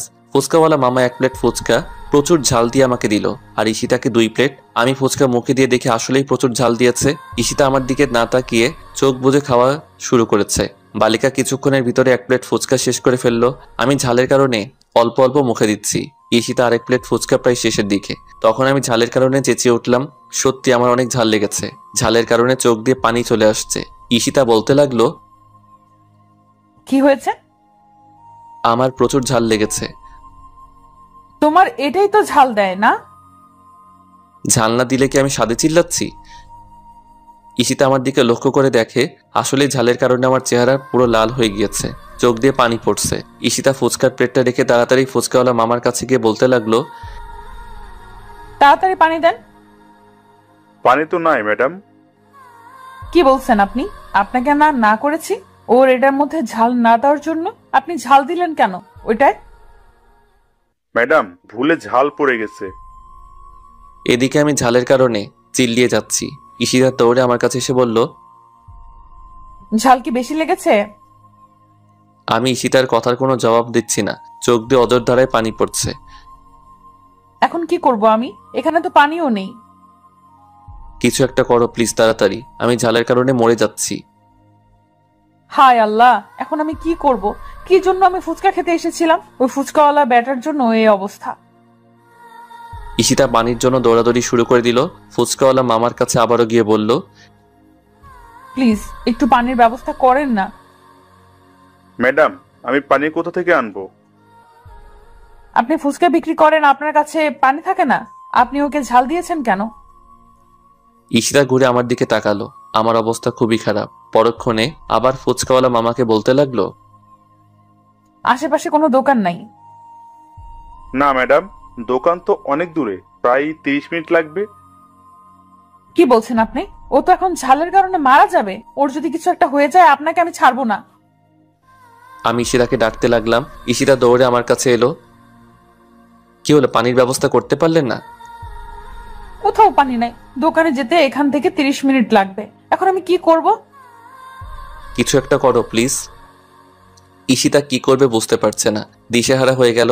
আমাকে টেনে একটা গাছে আড়ালে আনলো। তারপর বলতে লাগলো, চোখ বন্ধ করো। আমি ঝালে মরছি, চোখ বন্ধ করব কেন? তোমাকে বলছি চোখ বন্ধ করতে। আমি চোখ বন্ধ করলাম। সাথে সাথে ঈশিতা আমার ঠোঁট জোড়া ওর আয়ত্তে নিয়ে নিল। অতিরিক্ত ঝাল আর ঈশিতার মধুমাখা চুম্বন দুইটা একত্রিত করে মুখের ভিতরে এক অন্যরকম ফিলিংসের আভাস সৃষ্টি করেছে। মনে হচ্ছে আমার সব ঝাল ঈশিতা তার মধুমাখা ঠোঁট দিয়ে সব চুষে নিচ্ছে। কিছুক্ষণ পর ঈশিতা আমার ঠোঁট ছেড়ে দিয়ে জিজ্ঞাসা করতে লাগলো, ঝাল কমেছে? আমি মাথা নাড়িয়ে না বললাম। সাথে সাথে ঈশিতা আবারও এক চুম্বনে হারিয়ে গেল। ঈশিতার এবারে চুম্বনে আমার মুখের ঝালটাকে একেবারে নিস্তব্ধ করে দিয়েছে। এভাবে ঈশিতা 3 বার আমার ঠোঁট ও আয়ত্ত নেওয়ার পর বলতে লাগলো, এবার ঝাল কমেছে? আমি একটু হেসে বললাম, না। সাথে সাথে ঈশিতা আমার বুকে 2-3 ঘুষি মেরে বলল, লুচু কোথাকার। ঈশিতাকে নিয়ে ফুচকাওয়ালা মামার টাকা দিতে যাব। ঈশিতা বলতে লাগলো, কোনো টাকা দিবে না। কেন? ওনাকে 100 বার না করছি তোমার ফুচকার মধ্যে ঝাল না দেওয়ার জন্য। তারপরে উনি ঝাল দিলেন কেন? আর সবচেয়ে বড় কথা, উনি ফুচকা বিক্রি করে পানি রাখে না কেন? ঈশিতাকে অনেক বুঝিয়ে ফুচকাওয়ালা মামার টাকা দিয়ে হাঁটতে লাগলাম। হাঁটতে হাঁটতে মেন রোড ছেড়ে একটা ছোট রাস্তায় চলে এসেছি। ঈশিতা আমার একটু আগে আগে হাঁটছে। নিস্তব্ধ পরিবেশ। এই রাস্তায় তেমন মানুষ নাই। জনমানবহীন শূন্য রাস্তা। হয়তো খুব কম সংখ্যক লোক এই রাস্তাটা ব্যবহার করে। আমি মনে মনে বলছি, কোন রাস্তায় চলে আসলাম? এই রাস্তা দিয়ে তো আমি কখনো যাইনি। রাস্তার ল্যাম্পপোস্টের বাতিগুলোর একটু দূরে দূরে। এত দূরে দূরে বাতি দেওয়ার মানে কি? চারপাশে অসংখ্য বড় বড় মেহগনি গাছ। সে মেহগনি গাছের কারণে রাস্তাটাকে একটু অন্ধকার দেখা যাচ্ছে। চারপাশ থেকে অসংখ্য ঝিঝি পোকার ঝিঝি শব্দ কানে আসছে। পরিবেশটাকে আমার কাছে তেরকম সুবিধার মনে হচ্ছে না। হঠাৎ করে তীব্র একটা ঠান্ডা একটা বাতাস শরীরে এসে লাগলো। সে বাতাসে মেহগনি গাছের পাতাগুলো ঝরঝর করে রাস্তায় পড়ছে। গাছে ডাল একটার সাথে আরেকটা বাড়ি খাচ্ছে। আকাশের দিকে তাকিয়ে বুঝতে পারলাম মেঘের পূর্বাভাস। কিছুক্ষণ পরে হয়তো বৃষ্টি নামবে। ঠান্ডা বাতাস আর অল্প অন্ধকার রাস্তা, এই পরিবেশটা দেখে গাটা কেমন যেন একটু হিমশীতল হয়ে এলো। আমি পরক্ষণেই সামনে তাকাতে দেখি বিশাল বড় একটা কবরস্থান। এবার শরীরটা পুরোপুরি কাটা দিয়ে উঠলো। হাতে থাকা ঘড়ির দিকে তাকালাম। রাত 8টা বেজে গেছে, খেয়ালই নেই। আম্মু খুব টেনশন করবে। আমি জোরে জোরে পা চালাতে লাগলাম। সামনে তাকিয়ে দেখি ঈশিতা আমার কিনে দেওয়া চকলেট খাচ্ছে আর আনমনে হাঁটছে। আমি বালিকাকে ধরার জন্য আর একটু জোরে পা চালাতে লাগলাম। হঠাৎ করে পকেটে থাকা মোবাইলটা বাজতে লাগলো। মোবাইলটা বের করে কানে লাগাতেই ঈশিতা আচমকা দৌড়ে এসে আমাকে শক্ত করে জড়িয়ে ধরলো। আমি ফোনটা কেটে ঈশিতাকে বললাম, কি হয়েছে ঈশিতা? ঈশিতা কোনো কথা বলছে না, আমাকে আরো ঝাপটে ধরেছে। বুঝতে পেরেছি বালিকা হয়তো কোনো কারণে অনেক ভয় পেয়েছে। আমি হাত দিয়ে ঈশিতার মাথাটা বুক থেকে তুলবো, কিন্তু ঈশিতা আমাকে আরো শক্ত করে জড়িয়ে ধরে। না, সত্যি অনেক ভয় পেয়েছে। কি হয়েছে বলো আমাকে, এত ভয় পাচ্ছ কেন? ঈশিতা তার ভয়ে কাপা গলায় বলল, সামনে তাকিয়ে দেখো। আমি ঈশিতার কথা শুনে ভয়ে ডোক গিলে ফেললাম। ভয়ে ভয়ে আস্তে আস্তে সামনে তাকালাম। না, কিছুই দেখতে পাচ্ছি না। আবারও ঈশিতাকে জিজ্ঞাসা করলাম, কই? সামনে তো কিছুই নাই। ঈশিতা এবার বলতে লাগলো, কবরস্থানের কোনায় বড় গাছের নিচে তাকিয়ে দেখো। এবার সত্যি সত্যি ঈশিতার কথা শুনে গলা শুকিয়ে গিয়েছে। কবরস্থানের দিকে চোখ তুলে তাকাবো, সে সাহসটুকু পাচ্ছি না। ঈশিতাকে জড়িয়ে ধরে ভয়ে ভয়ে কবরস্থানের কোনায় গাছটার দিকে চোখ তুলে তাকাতেই ভয়ে শরীরটা কেঁপে উঠল। গাছটার নিচে একজন মহিলা মনে হয় দাঁড়িয়ে আছে। দূর থেকে বেশি বোঝা যাচ্ছে না, কিন্তু পরনে সাদা ধবধবে কাপড়, এটা বোঝা যাচ্ছে। কি হতে পারে? এটা কোনো মানুষ না অন্য কিছু? আর এই জনমানবহীন রাস্তায় মানুষ আসবে কোথা থেকে? 20 মিনিট ধরে এই রাস্তা দিয়ে হাঁটছি, একটা মানুষও তো দেখতে পাইনি। আর মানুষ হলেও এই রাতের বেলা কবরস্থানের কোনায় কি করবে? তার মানে কি অন্য কিছু? ভূত, প্রেত, জিন? ঈশিতা বলতে লাগলো, কি দেখতে পেয়েছো? কি ওটা? এই তো কোনো মানুষ টানুষ হবে। মানুষ হলে রাতের বেলা কবরস্থানের কোনায় কি করবে? আর পরনে সাদা কাপড় থাকবে কেন? মানুষ কি সাদা কাপড় পরে না? পরে, কিন্তু রাতের বেলা সাদা কাপড় পরে কবরস্থানের কোনায় কি করবে? আমার কিন্তু খুব ভয় করছে। চলো আমরা অন্য রাস্তা দিয়ে চলে যাই। অন্য রাস্তায় দিয়ে গেলে বাসায় যেতে অনেক রাত হয়ে যাবে। তাহলে কি করবে এখন? ঈশিতার কথা শুনে ভাবতে লাগলাম কি করা যায়। রাতের বেলা কবরস্থানের কোনায় কি হতে পারে এটা? হঠাৎ করে মনে হলো কবরস্থান তো পাক পবিত্র জায়গা, ওইখানে তো কোনো খারাপ জিনিস থাকে না। তাহলে ওটাও কোনো খারাপ জিনিস না, হয়তো কোনো পাগল টাগল হবে। এর আগেও একবার ভয় পেয়েছিলাম। রাতে বন্ধুদের সাথে আড্ডা দিয়ে বাসায় ফিরছিলাম। রাতে একটা রাস্তার মোড়ে দেখে একজন মহিলা দাঁড়িয়ে আছে। এলোমেলো চুলে মহিলাটাকে অনেকটা অদ্ভুত দেখা যাচ্ছিল। ওই দিন অনেকটা ভয় পেয়েছিলাম। পরে জানতে পারি ওটা একটা পাগল ছিল। আজ হয়তো ওরকমই কিছু একটা হবে। আমি ঈশিতাকে বললাম, চলো আস্তে আস্তে হাঁটতে থাকি, দেখি এটা কি হতে পারে। ঈশিতা আমার পিছনে তার দুহাত দিয়ে আমার হাত শক্ত করে ধরেছে। যত সামনে আগাচ্ছি ততই ভয় লাগছে। দোয়া দুরুদ যা মুখস্থ ছিল সব পড়তে লাগলাম। ঈশিতা আমার হাত এতটাই শক্ত করে ধরেছে যে মনে হচ্ছে ঈশিতার হাতে বড় বড় নখগুলো আমার হাতের ভিতরে ঢুকে যাচ্ছে। হঠাৎ করে ঈশিতা বলতে লাগলো, আর সামনে যাওয়ার দরকার নাই, চলো আমরা অন্য রাস্তা দিয়ে চলে যাই। আমার না খুব ভয় করছে। এত ভয় পাবার কি আছে? আমি আছি তো নাকি? কিচ্ছু হবে না, আমরা এই রাস্তা দিয়ে যাব। ঈশিতা বলতে লাগলো, আমার কি মনে হচ্ছে জানো? কি? আমার মনে হচ্ছে এটা কোনো কবর থেকে ওঠা মানুষ। দেখো না, সাদা কাপড় পরা। এবার ঈশিতার কথা শুনে আরেকটু ভয় পেয়ে গেলাম। এই বালিকা তো আজকে ভয় পাইয়েই মেরে ফেলবে। ব্যাককল মাইয়া, কবর থেকে কোনো মানুষ উঠতে পারে? আমি ঈশিতাকে ধমক দিয়ে বললাম, চুপ করো, এই আধুনিক যুগে কি আবোল তাবোল কথা? কবর থেকে কখনো মানুষ উঠতে পারে? দোয়া দরুদ পড়ে সামনে আগাতে লাগলাম। না, এত দোয়া দরুদ পড়ছি কিন্তু জিনিসটা ওখান থেকে এক চুল পরিমাণও নড়ছে না। অন্য জিনিস হলে তো এতক্ষণে এখান থেকে চলে যাওয়ার কথা। তার মানে নিশ্চয়ই কোনো পাগল। এবার ভয়ে অনেকটা কেটে গেছে। ঈশিতার দিকে লক্ষ্য করে দেখি ভয়ে একদম চুপসে গেছে, কোনো কথা বলছে না। গুটি গুটি পায়ে আমার হাতটা শক্ত করে ধরে হাঁটছে। আমি ঈশিতাকে জিজ্ঞাসা করলাম, ঈশিতা, আমরা ওটা সামনে যাওয়ার পরে ওটা যদি আমাদেরকে দৌড়ানি দেয়? কি বলছো তুমি? আমার কিন্তু অনেক ভয় করছে। প্লিজ চলো, অন্য রাস্তা দিয়ে চলে যাই। ভয় পাওয়ার কিছু নেই। আচ্ছা, ওটার সামনে গেলে ওই জিনিসটা যদি আমাকে না ধরে তোমাকে ধরে তাহলে কি করবে? কি করব মানে? কিছু করব না। কেন? তুমি আছো তো। আমি কি করব? তুমি আমাকে বাঁচাবে। ওই সময় তো আমার জান বাঁচানো ফরজ। তোমাকে কিভাবে বাঁচাবো? কি? তুমি আমাকে বাঁচাবে না? আরে আরে ওই সময় আমি বাঁচলে এনে তোমাকে বাঁচাবো। আমি কিন্তু এখন কান্না করব। আমি আরেকটু মজা নেওয়ার জন্য বললাম, ঈশিতা, তোমার পিছনে তাকিয়ে দেখো। বালিকা ভয় পেয়ে চিৎকার দিয়ে আমাকে শক্ত করে জড়িয়ে ধরলো। কোনোভাবে ঈশিতার মাথা আমার বুক থেকে তুলতে পারছি না। অনেকক্ষণ পরে বুক থেকে মাথাটা তুললাম, দেখি বালিকা কান্না করে দিয়েছে। আমি জিজ্ঞাসা করলাম, কি ভয় পেয়েছো? বালিকা কান্নার কারণে মাথা ঝাঁকি দিয়ে হ্যাঁ শব্দ উচ্চারণ করলো। না, অনেকটা ভয় পেয়ে গিয়েছে। আমি ঈশিতার মাথাটা তুলে চোখের পানি মুছে দিয়ে বললাম, পাগলি একটা, এত ভয় পাবার কি, আমি আছি তো। ঈশিতা আমার হাত শক্ত করে ধরে আছে। আমি আস্তে আস্তে সামনে যেতে লাগলাম। ঈশিতা আমাকে থামিয়ে বলতে লাগলো, আর সামনে যাওয়ার দরকার নাই। কেন? ওটা যদি তোমার কিছু করে? আমি একটা হাসি দিয়ে মনে মনে বলতে লাগলাম, পাগলি মেয়ে একটা, নিজেও ভয় পাবে আর সেই ভয়ের মধ্যে আমার কথাও চিন্তা করবে। এটাকেই তো ভালোবাসা বলে।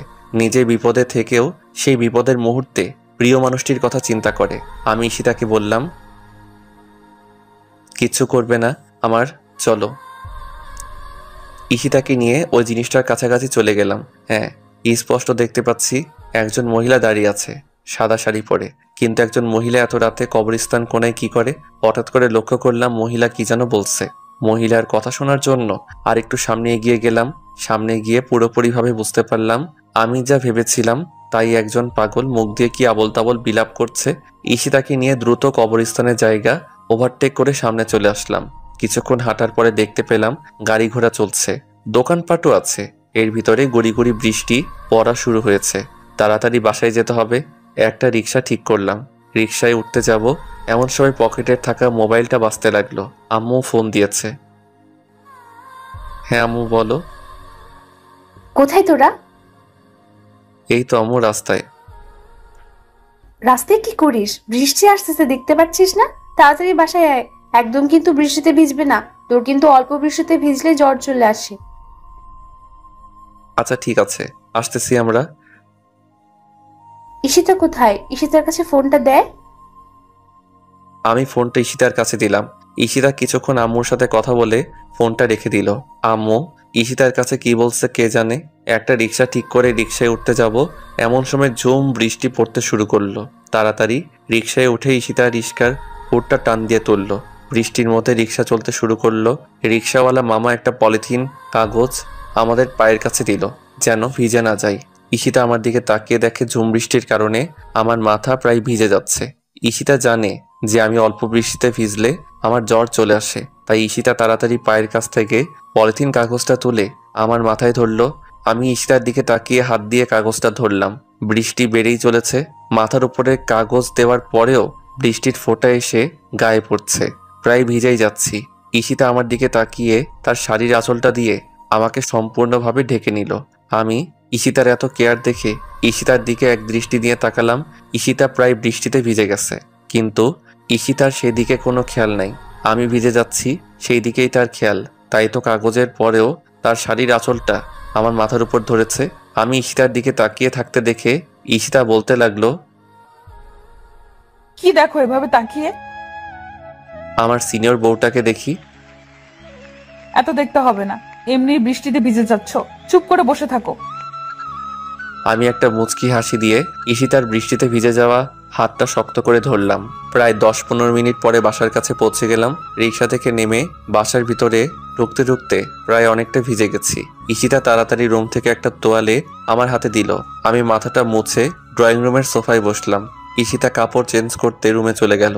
2 মিনিট পরে আম্মু এসে বলতে লাগলো, এতক্ষণ পর্যন্ত বাইরে ঘুরতে হয়? বৃষ্টিতে তো একেবারে ভিজে গেছিস, এখন তো জ্বর আসবে নিশ্চয়ই।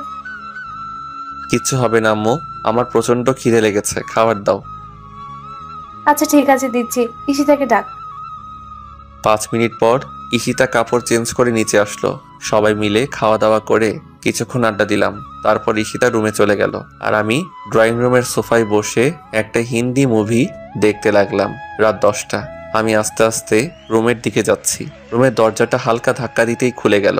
রুমের ভিতরে প্রবেশ করে আমি অবাক হয়ে গেলাম। পুরো রুম ফুল দিয়ে সাজানো, ফুলের ঘ্রাণে পুরো রুম মুখরিত হয়ে আছে। ঈশিতাকে দেখতে পাচ্ছি না। ঈশিতা কোথায় আর ফুল দিয়ে এই রুম সাজালো কে? 2 মিনিট পরে ঈশিতা ওয়াশরুম থেকে বের হলো।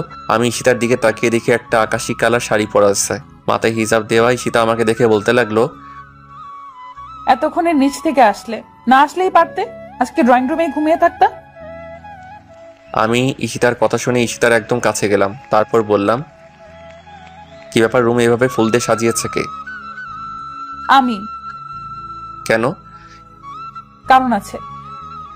ঈশিতার ওয়ার্ড্রপ থেকে নতুন একটা পাঞ্জাবি এনে আমার হাতে দিয়ে বলতে লাগলো, যাও তাড়াতাড়ি এই পাঞ্জাবিটা পরে অজু করে আসো। আমি বাধ্য ছেলের মতো কোনো কথা না বলে পাঞ্জাবিটা পরে ওয়াশরুম থেকে অজু করে আসলাম। ঈশিতা আমার কাছে এসে বলতে লাগলো, চলো এখন আমরা 4 রাকাত নফল নামাজ আদায় করব। 4 রাকাত নফল নামাজ আদায় করব? পুরো রুম ফুল দিয়ে সাজাইছো, আমি তো কিছুই বুঝতে পারছি না। ঈশিতা একটা মুচকি হাসি দিয়ে বলতে লাগলো, এত বুঝতে হবে না, চলো আমরা আগে 4 রাকাত নফল নামাজ পড়ি। নামাজ পড়বো কেন? কেন নামাজ পড়বে শুনবে? ঈশিতা আমার পাঞ্জাবির বোতামগুলো লাগাতে লাগাতে বলতে লাগলো, তাহলে শোনো, আজ থেকে আমাদের নতুন জীবনের গল্প শুরু করব। দুজনের দেখা রঙিন স্বপ্নগুলো বাস্তবে রূপ দিব। তোমার আমার পবিত্র ভালোবাসা একই সুতোয় গাঁথবো। এই ঝুম বৃষ্টির রাতে তোমার আমার ভালোবাসার পূর্ণতা দিয়ে ভালোবাসাটা আরো মধুময় করে তুলবো। সে মধুময় ভালোবাসা দিয়ে দুজনে সুখের একটা স্বর্গ সংসার বানাবো। সে সুখের সংসারে থাকবো তুমি আমি আর আমাদের একটা ছোট্ট সুন্দর ফুটফুটে রাজকুমার, যা ঠিক দেখতে তোমার মতো হবে। ঈশিতা এই কথা বলে জিহ্বায় কামড় দিয়ে ফেললো। যা, কি বলে ফেললাম? কি বললে? যা বলছি বলেছি। কি দিতে পারবা না একটা রাজকুমার ঠিক তোমার মতো? আমি মুচকি এসে ঈশিতাকে কাছে টেনে নিয়ে কপালে একটা চুমু দিয়ে বললাম, একটা কেন 5টা দিব, তবে রাজকুমার নয়, রাজকন্যা, যার চেহারাটা হবে ঠিক তোমার মতো। না, আমার চেহারার মতো হওয়ার দরকার নাই। আমি চাই রাজকুমার তোমার মতো হোক। না, আমার রাজকন্যা চাই ঠিক তোমার মতো। না, আমার রাজকুমার চাই। না, আমার রাজকন্যা চাই। এখন কিন্তু বাড়াবাড়ি হয়ে যাচ্ছে। বাড়াবাড়ি হলে আমি রুম থেকে চলে যাই, তুমি থাকো তোমার রাজকুমার নিয়ে। আচ্ছা ঠিক আছে, চলো আমরা নামাজ পড়ে আল্লাহর কাছে চাই। আল্লাহ যা দিবে আমরা তাতেই খুশি। চলো। দুজনে 4 রাকাত নফল নামাজ পড়লাম এবং আমরা নেক সন্তান দেওয়ার জন্য আল্লাহর কাছে দোয়া চাইলাম।